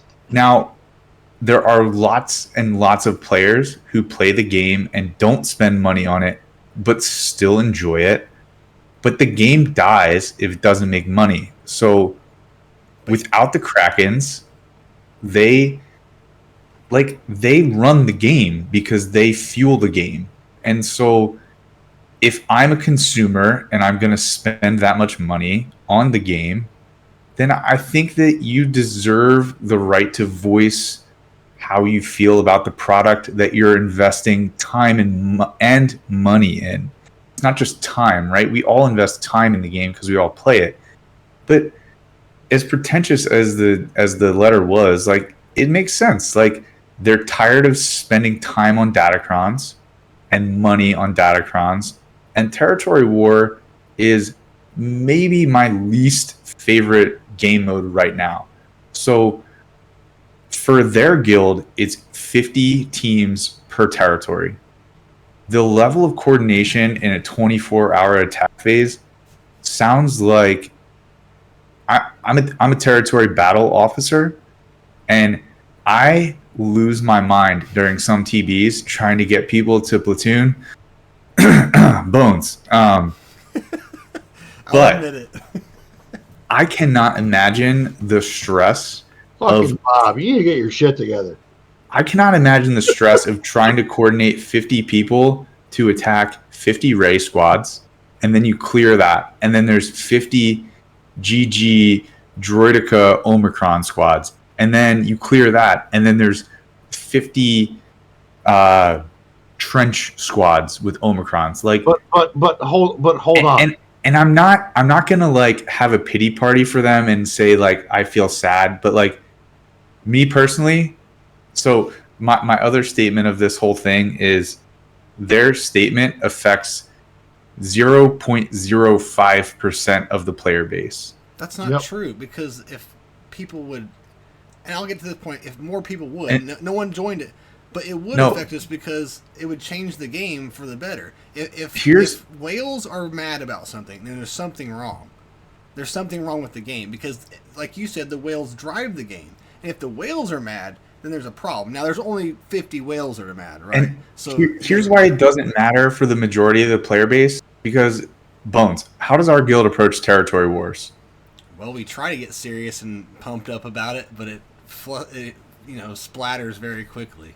Yeah, but the game mode sucks. So we don't try, we don't invest, and like we're not that serious about it. So this is only important to literally the like top 100 guilds that are hyper competitive about TW. For everyone else, no one gives a shit. Thank you. I agree. No, like I was so pissed off that last territory war, we barely got past the first. We always barely get past the first, front wall. No. This last territory war. I lost 2 GLs, Jabba and JML against fucking Trench.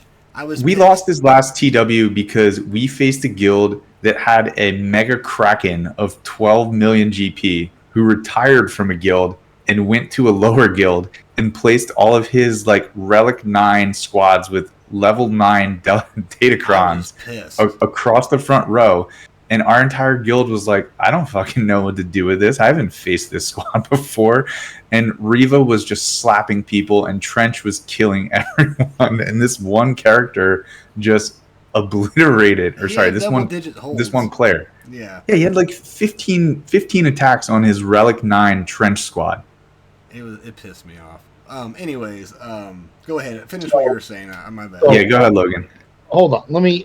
I've heard what you guys have said, and believe me, I have a retort. So again, we're talking about a guild that is going to not participate in TW till Labor Day. That's what they said. Let's look at what TW is, and let's compare what TW offers you compared to the average player in that guild that is above 12 million. For you to be in that guild, you're obviously a spender. Yes, can we all agree on that? And you spend quite a bit. So you boycott TW. What are you really losing? The answer is one thing. You're losing slicing materials to like re-roll your level 9 datacrons. Well, the amount of money this guild spends on re-rolls, no, You can buy packs, but TW, the prized thing you get is those mats, because they made it exclusive in TWs or packs that you buy with money. And that's the thing. I feel that it's datacrons. It's all about datacrons. It is all about datacrons. And really, I've looked at the rewards, because there's only a certain bracket you can get to depending on overall guild GP. And I've looked at the rewards compared to winning to losing. When you look at the losses, the datacrons that these guys have and the amount of investment they're putting into rerolls, the loss to them and what they spend is nothing. Yeah. It's nothing. And at that point, Zetas aren't even an issue for you. You're going to lose one. Not even a little bit. This is not... They picked an event where even if you lose, you can make that up. And and again, it's you're trying to relay a message to the rest of this gaming community who is not even near the level you are, and you guys buy your way out of problems where people that are free to play or spend a little, again, you want them to fucking listen to you? No, they're going to compete in TW because that's rewards. I don't think this is even a talking point if Arnold T doesn't make a video about it. I think this stays like something within the mall server, the call server, and I don't think that it even gets out to the public. I think it's just something that the Kraken guilds know about, and that's the end of it. But Arnold made a video about it, so now the whole community not on everybody's radar. Yeah, because if he didn't make the video, how many people would know? It would just be the people that are in the gauntlet, like the top 10 TW guilds. That's it. And that's what I'm trying. And I think that's kind of the bottom line of the take that I'm trying to have, is that you're talking about 500 players. Yeah, that's it. It's 500 players, and then the rest of the.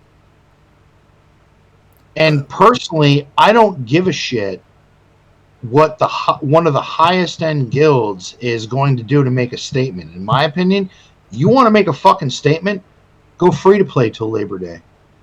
But you won't do that because you want to be at the tip of that spear. You want to win.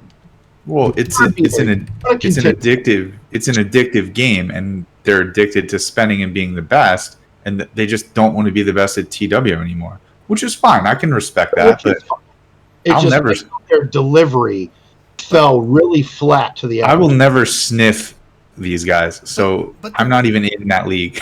But the reasons they gave do affect us. Datacrons affect us. Everything else affect me that pissed me off about the game that they listed. That's the reason why they're doing this, though.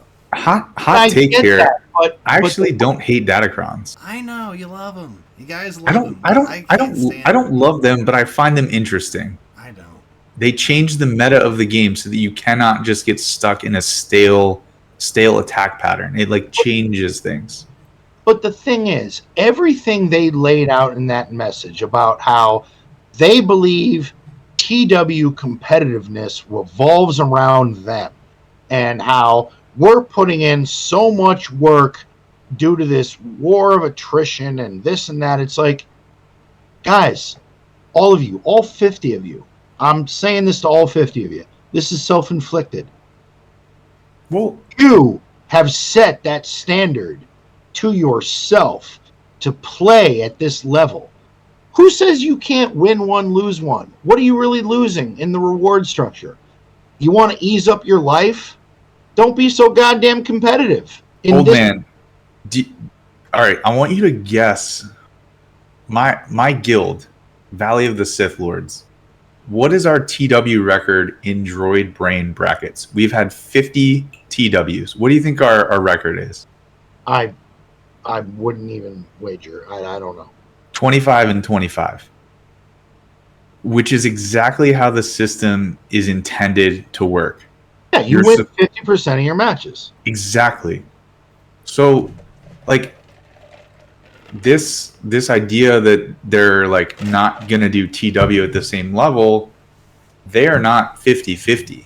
And that's what this is all about. Is like they pride themselves on winning TWs, and it takes a tremendous amount of time, effort, and money, and they're just not interested in winning TW. And to be honest, the benefits of winning TW are not that awesome.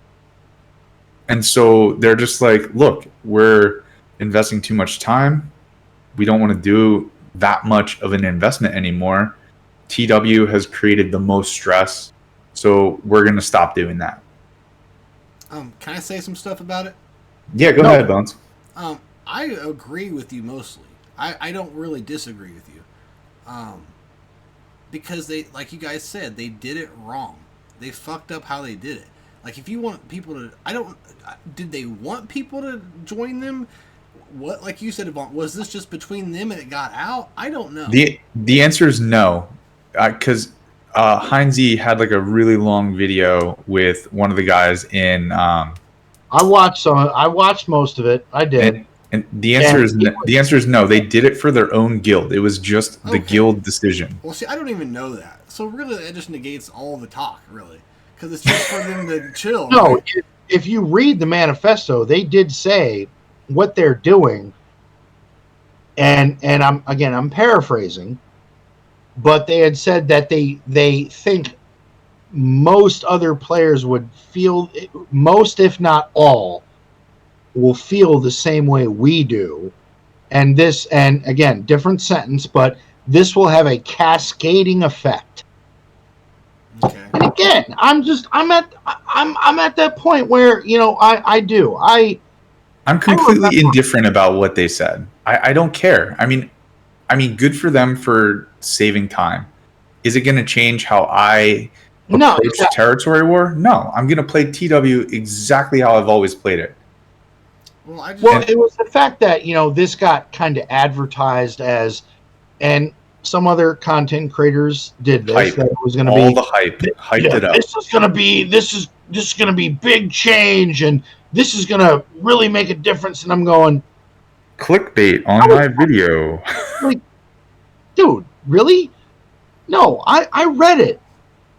I'm about to break 11 million, and I give a fiddler's fuck what they decide to do with their guild. I don't. And they actually had a sentence in their post of, if you remember last year, we tried to do this. And I remember reading that going, dude, I don't fucking know what you did last year. You know why? Because I kind of give zero fucks what you did last year. But I want to say, you guys are at such a level that how you play the game has no effect on me. That's just where I'm at. So there's an example of where this, obviously they weren't trying to cause a boycott. So pretty much it's over. And like you said, I don't give a shit. If you want me to care and join a cause and I'm a whale, go completely free to play. Every one of you go to free to play, then I'm going to notice. I'm going to care a little bit more. You know, then I'm like, okay, I'm tired of the game as well. I'm a top 20 guild. Let's join it. And you're going to get a bunch. Most everyone's tired of this shit, no matter where you're at in the game. So if they quietly got together maybe 5 to even possibly 10 top 20 guilds to completely give up, CG's going to notice that. Marvel Strike Force, the top 20, top 10 something guilds, they all got together in one Discord, and they all were on the same page, and they quit spending completely. And within 3 to 5 months, you could say it's a manifesto, but it was actual boycott. They're completely stopped, and they said, this is what we want to change, this is what we want you to start doing. And, you know, I think the developers thought, oh, this isn't going to make a difference. the people are just going to move up, and the people behind them are going to move up and all that. But it didn't happen, and after a while, it made a dent, and the devs noticed it was a problem, and they made those changes. Not everything was done, but for the most part, it made the game better. Now, but here, go ahead. I mean, all I was going to say was with that being said, that's not what's happening here. But I've said for years that something exactly like that should happen. And I'm not saying that's what's happening here, but I was excited to see that. But talking to you guys, it sounds like it's just they wanted to chill out. They're probably getting older, more things are going on, and they just want to chill out in the game, right? And that's what it is. I totally get that. So, and again, what their statement is, I get it. I felt that whoever authored their delivery should be fired and should go back to writing children's books. But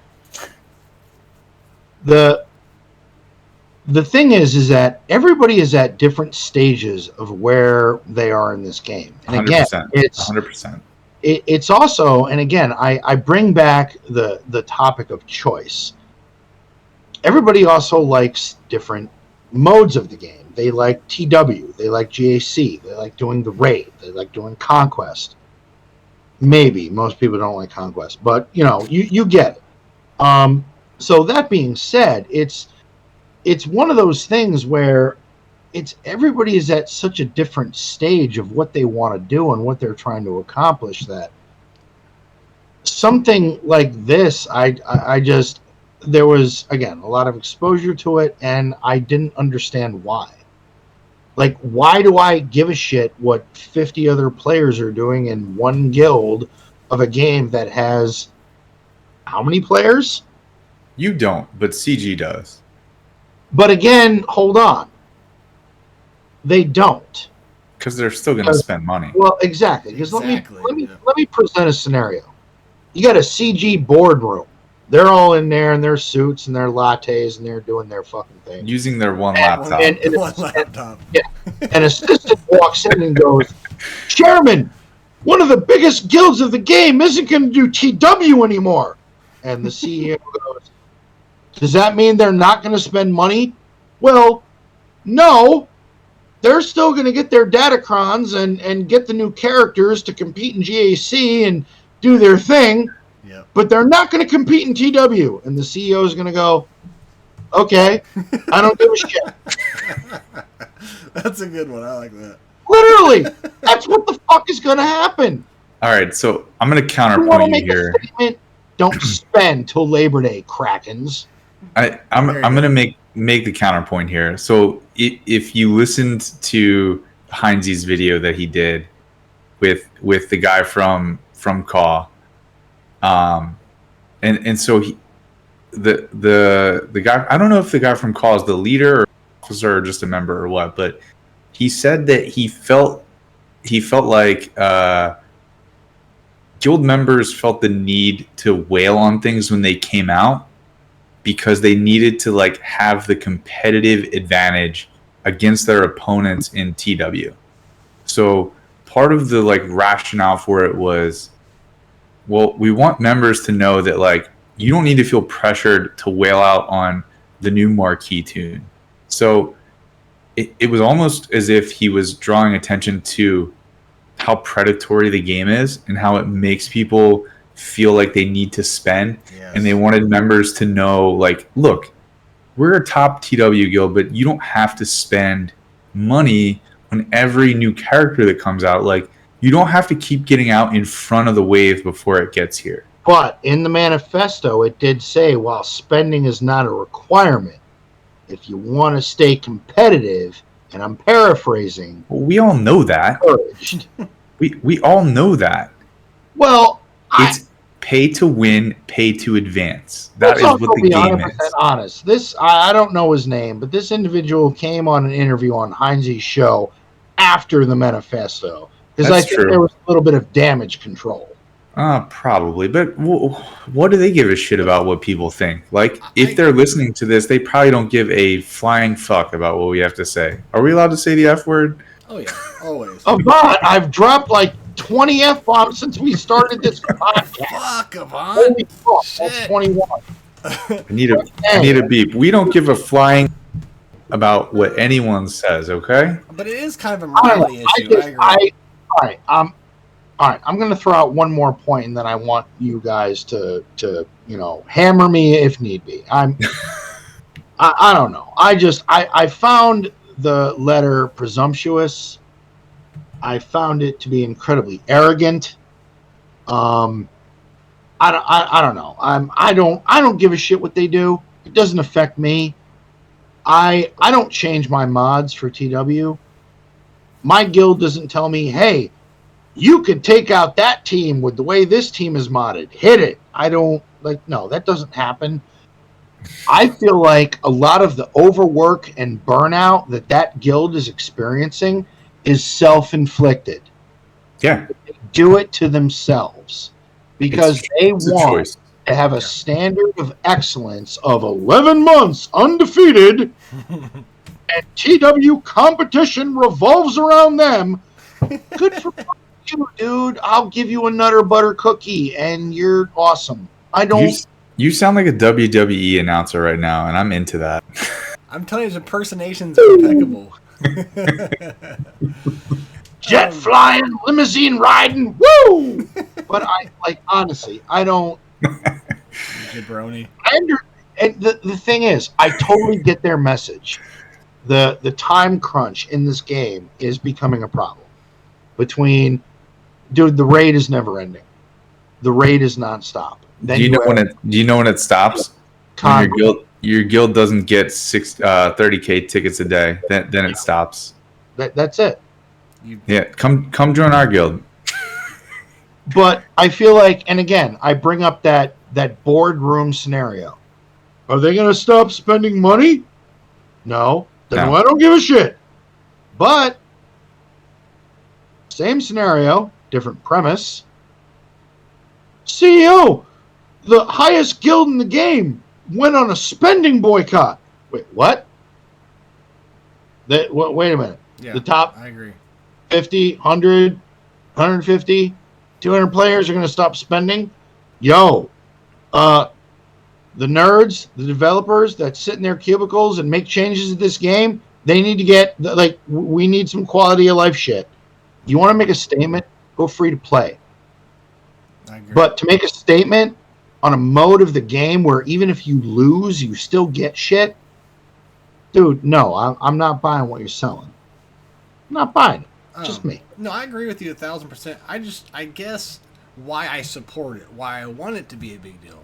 I want it to be a big deal so that maybe people would join it, but obviously no one is. But this game it's a morality issue. It's a predatory issue, and it's not just this game. It's not new to EA. They're very predatory. And this I wish more players would quit spending on the stupid shit and kind of stand up to it as a whole, as a mass, as gamers. And that's not ever going to happen. But it's just kind of a morality issue. But I'm telling you, it's going to get worse with this game. That's why I love doing, and I don't mean to interrupt you, Bob, but that's why I love doing overpriced beer and hot wings. Yeah. Because I'm a spender. Yeah. And I want to pass the knowledge on to people of, hey, I spend, but I'm not a fucking idiot. I didn't just fall off the fucking turnip truck.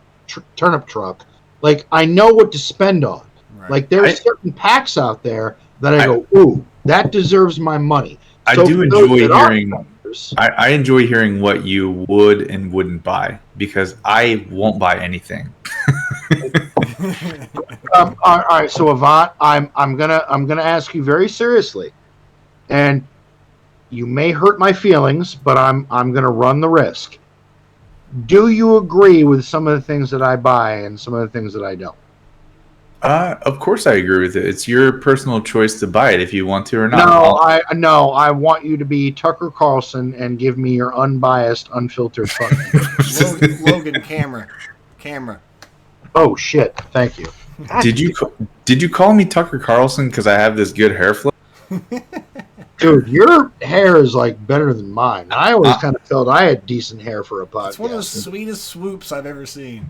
Dude, actually, I haven't seen a swoop like that since what the fuck's his name? Gridden retired. Yeah, Grid and retired. Grid This is the new hair flow right here. So maybe this is gonna be my my new emoji. Little. Swugga Peaky Blinders. No, there are there's some things that I buy. There's some things that there's some packs that I think that are no brainers. I will never judge another player for buying a pack. If you enjoy spending money on this and you want to buy a pack, go for it. I enjoy playing this game. I don't want to spend money on this game. I'd rather spend my money on my two children or like an activity with my family or exercise equipment or like things that interest me, like my hobbies. I don't want to spend money on a mobile game, but that's just like where my ideals and my values are. But I will never feel differently about someone who wants to spend money on this because I bought a video game a couple weeks ago, right? I could have spent that money in Swigo. This is time and enjoyment for me, Swigo. But I don't want to spend money on it, but that's just like where I'm at in my life. And if you have money to spend and it brings you joy to buy a pack, then I mean, yeah, go for it. If that gives you some enjoyment and some advancement in the game, then I will never think differently of you or anyone else who spends money on the game, because we can't play the game as free-to-play players if people don't spend money on the game. And that's why, if they want to make a difference, go free to play. But sometime I want to have another. I've talked to you about getting Sig on here. I think he's the data guy. I think he does. I believe he does Swugga.gg, all that stuff. And we were talking. I was talking to some people in the chat today on my other stream. Supposedly, from last year, the number of players have dropped in half in over a year. It's went from 900k to about 500k. So, I've been telling you about these secret nerfs, and we don't have to get into it today, but I want to talk more into that, because it kind of has to do with why people are getting tired of the game overall. And I think they're losing players because they're doing secret nerfs, things are getting greedier. They've always been like this, I get that, but things are slowly getting worse than they've ever been. And you guys may not agree with that, but I think the overall consensus is it's not as fun as it was, let's say, pre-COVID or something, right? A couple of years ago. It was a little more, less stressful, more fun, more relaxed. You didn't have things that now require even more guild involvement than ever before. Used to, you didn't need to worry about raids. All you need to do is join. Now you always got to make sure about rote more often. So, you got territory officers or guild officers more pissed off because it's now required that more of us slackers or just casual players are getting in trouble because there's more for us to check in and do more often, and it's just overall the game's getting worse. And that's kind of why I want to get more into that, not just about this guild boycott, but just about the future of the game, because statistically I think it's at an all-time low player base wise. And I don't know that for a fact. It was just some guys throwing some facts at me, and I'll look more into that this week.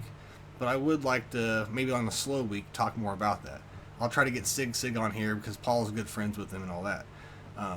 But would that be something you guys would be interested in talking about, or do you just not care, really? Absolutely. And real quick, what do you think about that, Avant, before we go to, because we had to hit up viewer questions. Oh, yeah, I'm looking forward to that. I'm sorry, what do I think about what? I got lost in the chat for a minute. Everything that Bob said. Pretty much just like a future slower news episode about just the state of the game, because I was talking to some people in my chat earlier today that supposedly the player base has been cut into half over the last year. I think it was around 900k players last year, and it's now around 500k now. I don't know that, but do you give a shit? I could get Sig, who's from Swugga.gg, who makes it. He could tell us every statistical thing about the entire game. It doesn't have to be just about that. You could ask him about other things too. Okay. But, yeah, I mean, personally, I love statistics. I find them very interesting, but I think sometimes people put a little too much into statistics and what they mean, and like try to make statistics mean whatever your personal agenda may be. So do you think 400,000 people leaving in a year isn't a big deal? Well, who were those 400,000 people? What was their GP? Did they spend, or are they like new players that were interested and fell off? Like, but I mean, you could look at were they statistics. were they mid game? Were they late game? Like, I don't know. I'm just saying. Let's say there's never been this low of people. I don't know. In 7 years, this could be the lowest player base of all time. You don't think that's a big deal? The question is, are players engaged? Are they spending time in the game? Are they spending money in the game? And are people happy with the product? I don't think it matters. Sig could tell you all that, I'm sure. Dude, if this game dies, I want you all, both of you, to give me your word that if this game dies, we will set up a podcast and remain brothers and friends under basket weaving. Oh yeah, absolutely. Basket weaving, underwater basket weaving. I've Literally, my wife. I want underwater basket weaving. My wife does not understand how I can go online and stream and talk to my friends who I've never met in person. And she's like, oh my God, you make so much time for these people. You've never met them before. Because no one's as weird as we are, unfortunately. I mean, we're a bunch of Star Wars nerds. This is what it is, right? I have never met another person playing Star Wars Galaxy of Heroes until I met Paul and Kane back in a few years ago. And a guy came into Dollar General and was playing Marvel Strike Force. I go, you play Marvel Strike Force? Like, my eyes lit up, and I couldn't believe it. It was some, like, gangster dude, and he's like, yeah. And that was the extent of the conversation. But I'm not gonna lie. I think at some point shortly after the beginning of fall, like, maybe the three of us should try to link up at some point and actually do a episode live with the three of us. Fuck yeah, man. I used to always love that when my content creator favorite ones would get together and go see each other. That would be pretty cool, to be honest. I don't know how we do it, but I'd be down. But yeah, man, if this goes downhill, we can just do like a average video game podcast or something. You know what I mean? I'm definitely going to keep it going. Fuck that. This is fucking kidding me. Dude, I'm a master basket weaver.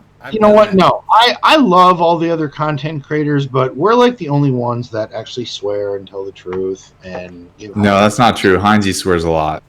No, well, he does. Dicks. Yeah, he just has the cool voice. He just automatically. Well, he's Australian. He's got that. Aussie. He's an Aussie. There's no cooler people than Australian people. He's just got that accent. Okay, let's do some viewers' choice stuff. Yeah, I'm very excited by this. What do we? Yeah, you're gonna have to run that, Logan. I don't have it pulled up. No, Logan, you gonna pull it up? Yep, I got it. And for future notice, I don't have all the commands set up where I'd put the Discord in the chat, but if you're not already in the Discord, come join it, ask some questions in the podcast, and we'll start answering them every week. All three of us are pretty much in there at one time or another, so like interacting with people and like chatting or whatever. So please stop by and like say hey or ask a question or whatever you want, or tell us that you hate us. That's fine too. That's our favorite. And non-swugga questions also. Those are my favorite for the. I also, you know what? The comments that say I hate you and this is why, I love those. Like, old man, you're a dick. I wish. Can we get some mean tweets going towards this? The viewers' questions, my favorite ones are the ones that are not Swiggo related, and I cannot wait to hear what you guys have to say to some of these questions. We have a few. There were a couple diamond questions. They were amazing. All right, so Bodie, I love Bodie. That man has helped me out so much getting technical shit when it comes to Discord and everything. Love that man. I actually finally got to talk to him recently, and I on my stream did not realize how British he was. Yep, I didn't know it either. Did not know that. Like the first time I heard him talk, I went, "Hello, fuck off." I want to say Bodie's like the most well-known non-CC Yeah, in He Slugga. really is. I see that He man really everywhere. The man is- Everywhere. The man is as he puts insane. his flags up in the chat. But the man is a saint. Yeah. He literally loves making sure that anybody that is a content creator, they're squared away, and I so much appreciate him. Yep. He's a good man. Bodie, if you have a question, drop it in the chat and we'll. Yep. So he said, my opinion on the requirements. Because we will already have gotten most of them in high relics, this is why the 2 times relic 9 requirements. This is why that there's 2 relic 9s. Because a lot of the tunes, he's right. You probably already have in relic. Sith Assassin and Sortie, and logically the ones gated on stars, as a lot of people won't have them farmed or relicked. Yep. Basilishan and Sortie can be used in the crate raid, so they aren't a bad investment. Signal data is a good deal to purchase in the weekly store. Better than doing refreshes for 200s in the Cantina. You should do. Bob, what do you think on that? I will say what I said multiple times. Go watch Calvin Awesome's video. Yep. And he recommends what I'm about to recommend, which is what I've been doing for a long time. I do 3 100 refreshes in Cantina, and I farm signal data every day. It is better for you to farm the blue signal data and the gray signal data, and then farm the green signal data last. Because if you need to buy signal data in a pinch, the green signal data in the store is the best value. Like it's better than the blue and the gray for crystals in this store. So if you're going to farm it, farm the blue and farm the gray with your energy, and then farm the green with energy too. But if you need it in a pinch, buy the green signal data with crystals.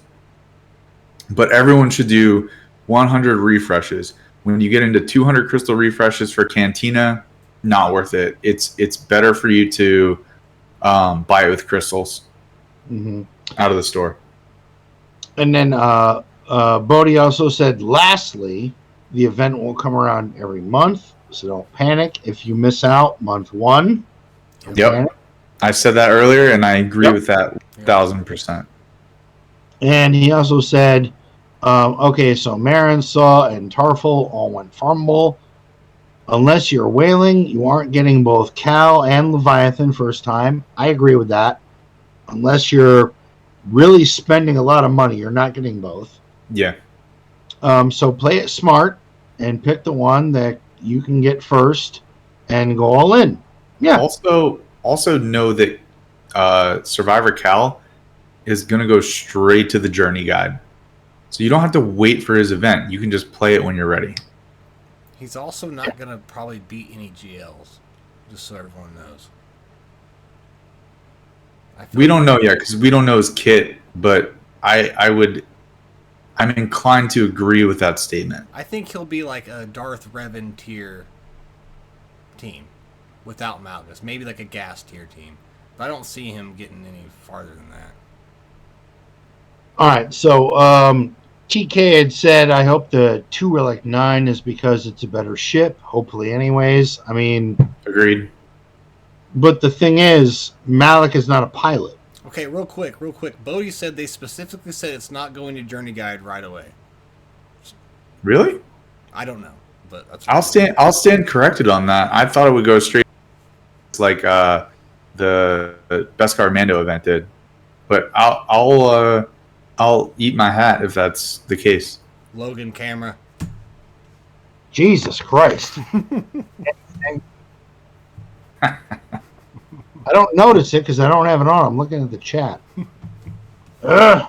I got you, brother.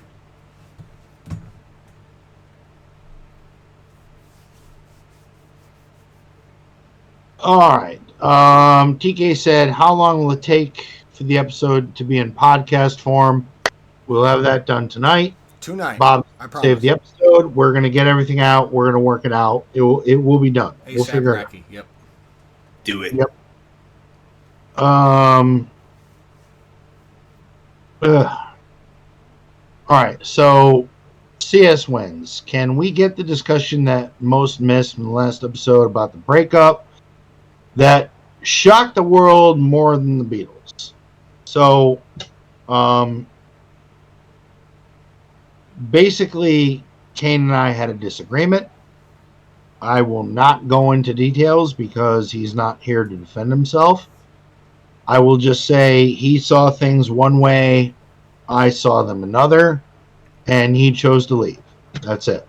There's no more. That's into really it. the last bit that I'm going to say about that. That's between him and I. I'm not that kind of person. I don't air that kind of shit. So there it is. I get it. For listeners that were with us for a while, you may be curious. I understand it. I get it. But that's an issue between him and I. But you know what? I'm here. He's not. So I love doing this. I love talking to you guys and doing all that. So we'll leave it at that. So Darknar, if you like the others, probably ours are. We mindless violence. I don't know if that means anything. Darth Big Dog. Question. Would like to hear your farming thoughts on the current state of the game. With Jedi CAW, Sith Capital Ship, relicking teams for the new raid, TB relic requirements, and finishing out GLs, I'm at a loss which to prioritize. Good question. I can make a case for all or none. I'm working on one of the 2 GLs I don't have, but actually feel like that's putting me behind. I said, what's your ally code? So if somebody else... I looked up his roster earlier. What do we got? I think the short answer is it depends what your guild needs, right? Because his GP is pretty good. It's over 10 million if I remember correctly. And he's missing 2 GLs. But when it comes to crate raid, don't invest in teams unless your guild is close to the next box. Because the difference in crate raid teams is, are they relic or are they relic 7? So relic 7 is where you get bonuses for Tuskens and Mandalorians. Yep. And you either have them at gear 11 or gear 12, or you have them at relic 7. There isn't really an in-between, because my Tuskens at relic 5 don't do a good amount of damage. So it depends where your guild is at. Do they need more damage to get you to the next loot box? If you're like 50 million away, then no. Like, slow farm those. Those are a back-end priority. A GL that will help your guild is going to be much more beneficial than one team in the crate raid. I mean, there's one team you can get. I don't know if he has Jabba or not, but if you got Jabba, that would help. I think he does. Okay, I think he does. That helps everywhere in the entire game. So agreed. Jabba is amazing. I'm sure people are tired of us saying that. But I think GL or like, I think the other choice was, I'm not crazy about like a lot of the choices, but like if your guild needs a TB requirement, those platoon requirements coming from a TB officer, when someone is like, you know what, I'm going to take Hoth Rebel Scout to Relic 7 for you. Thank you. You're a saint. Because no one wants to do that. But that's going to get the guild 11 million points in one sector if that's the only character you need to finish that platoon operation. So yeah. The difference in high stars and low stars in guilds in rote TB is who fills out the platoon operations. If you can fill them, you get so many points. If you can't fill them, then it's just like, okay, we're going to deploy our troops. I'm going to fail these combat missions, or I'm going to auto them and hope I win, and we'll move on to the next phase. Because that's pretty much how people feel about TB now. So what I just like, I think what I do, what I'm prioritizing is like you said, like number 3 is rote platoons. Now I can't work on those right now because I'm working on Leviathan. I would say if you have 10 million, man, just do the Leviathan right now. Forget Cal Kestis. I might not get Cal Kestis for a long time.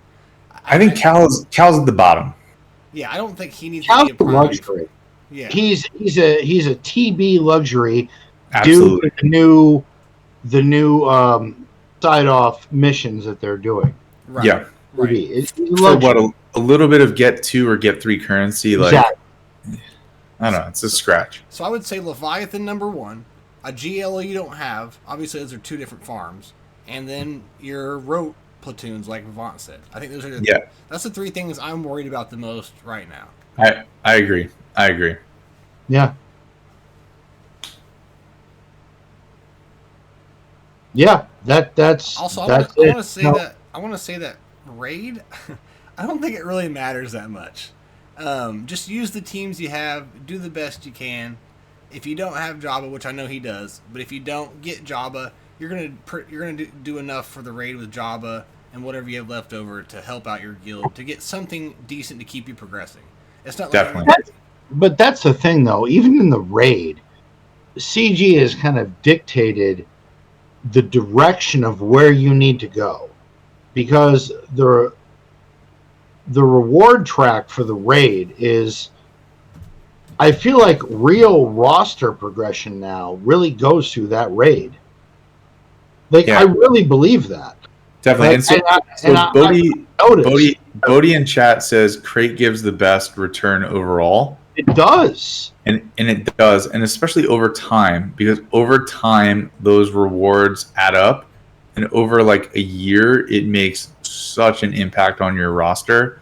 But the difference is, if your guild is at the 25 million box, to get to the next box, I think it's 125 million, or maybe like, no, it's 25, 35, 125, I think. So like, For the 265 box, every guild needs to break 5 million and change. yeah. The next box after that, everybody has to get like 8 something. And so, Bodhi, I agree with you in that the crate gives the best overall return. And you just mentioned you get the 265 box. You're not in the same position as many players in the game. And if your guild is over the 135 mark, crate rate is more important to you. If you're under the 135 mark, it's not a top priority. You're worried about other things. As long as you get that 25 mil box and get those good MK3 rewards, then you're fine. But yes, I agree. Each successive box gets you more MK3 rewards, but it depends where your guild is at. If you're close, then yeah, maybe you push for some crate teams. If you're not close, then maybe push for a GL, push for Leviathan. Something that's going to help the guild as a whole, right? Help your group of 50 get better rewards. And that's why we have guilds, right? Yep, I like that. No, absolutely. All right, what you got next, Logan? I don't know. I think that was. I thought there Oh, was no. some, I thought there was some No. You skipped my favorite question. there were some non-swugga questions. There was a few. Oh yeah. Well, what did I miss? Also, yeah. I wanted to answer one. Somebody, I don't remember who it was, said, who's going to go run the AFC next year in the NFL? Is somebody going to give my Bengals a run? Yeah, the same people who gave them a run last year. The Chiefs, buddy. Okay, Run it back. I'm gonna read a question from CS Wins. What are the best toppings on a burger in your opinion? caramelized onions and tomatoes. Ooh, I'm Logan? a bacon onion ring, a little bit of barbecue sauce, pepper jack cheese kind of guy. So that's Cheddar cheese, bacon, peanut butter. What? That's a Oh, thing? If you've never had peanut butter on your burger, put it on the bottom bun with cheese on top and bacon on top, and I'll talk to you next time you try it. What the fuck? This better be like pineapple pizza. yeah. No. I don't. No, fruit does not belong on pizza. No, pineapple pizza is fire. I thought it was stupid. No, and then I it's ate terrible. Terrible. Have you Peanut guys- butter on the bottom bun of your burger will blow your fucking mind. Well, you've blown me away, man. Have you guys ever had a chicken boiga I before? don't even know what to say. Have you ever had a chicken boiga? It's a No. Nope. It's my own creation. I named it too. It's just a hamburger with whatever you want with a chicken patty on it too. Chicken boiga. And so CS Wins asked another food question. What's your favorite cut of meat?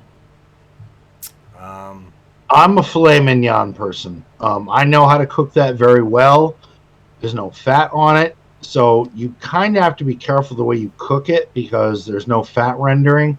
But if you sear it right and season it right, there's nothing better than a filet. Inquisitor TK says ribeye. That's a good choice. My favorite's tube steak. I'm not even gonna go. Bob, what the fuck, dude? Oh my god. I think like if I go to a restaurant, man, favorite, it depends on my mood. Like I like a good pork chop, but I also like a nice T-bone or porterhouse. My favorite's a tenderloin, pork tenderloin. All day. But I mean, I live in Maryland, so like beef is delicious, but we're near the ocean, so I like good seafood. Oh yeah, same. I'm just now experiencing actual good seafood. Yeah. If you come to Maryland and order a crab cake, it's not just a gimmick from Wedding Crashers. We really do know how to cook crab cakes, and they're fucking delicious. And don't call it a Maryland style crab cake somewhere else. It's not really Maryland style, and it's not good. So just stop. No, crab cakes are good. Dude, our shrimp here is so plump and amazing. It's nothing like just prepackaged shit shrimp that you eat somewhere.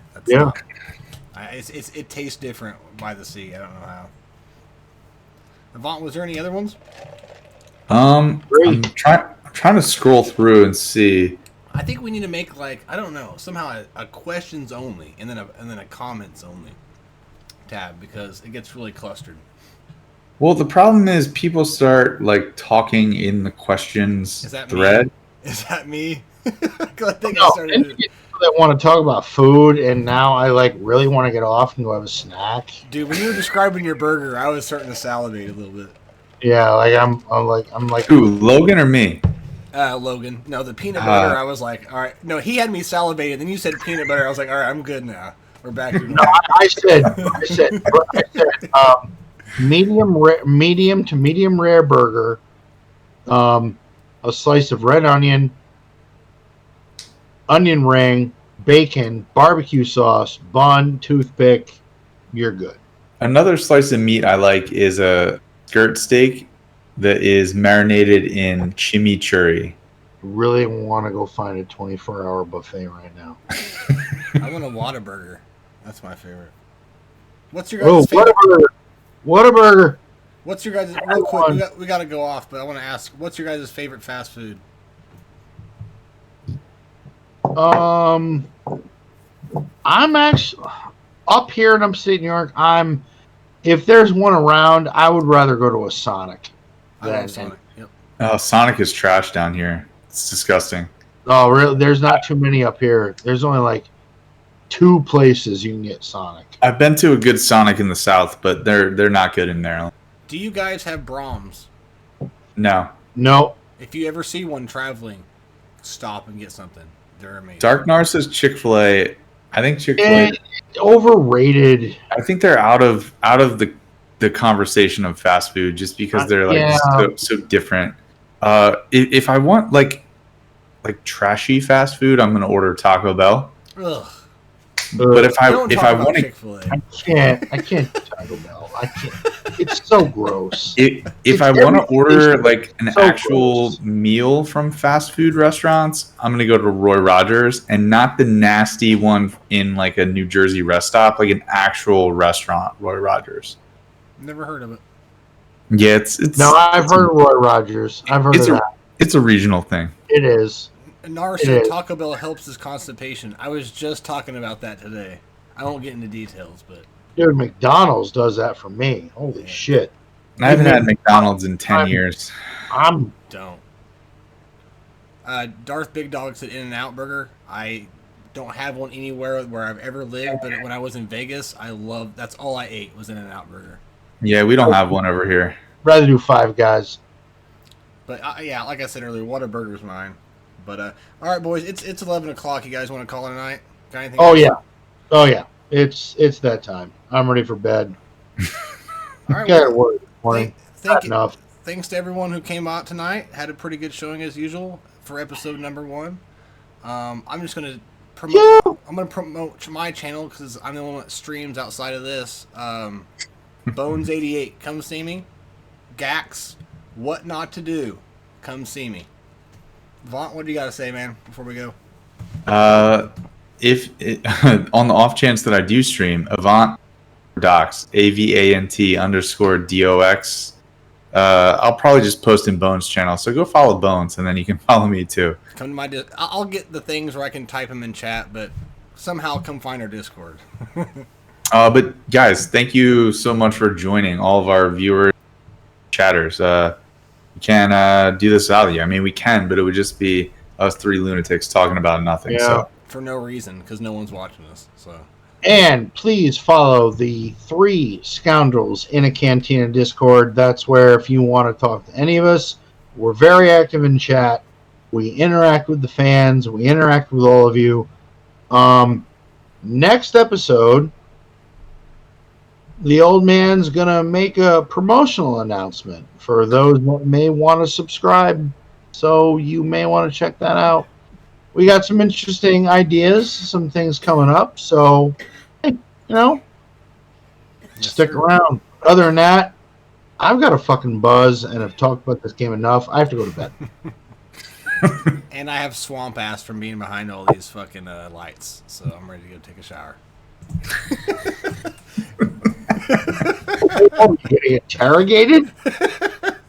Oh, I have 3 lights just beating down on me for 3 hours. It gets hot back here. What are they beating on your ass crack? Like, change the lights. I'm ready to get the fuck out of here. All right. I love you guys. And for all of you that listen to us, support us, my God, I immensely appreciate every single one of you that support us. Listen to us rant about this game. Please stay tuned for the next outstanding episode of 3 Scoundrels in a Cantina. And to all of you, good night and good luck. And that's all I got. Later, y'all.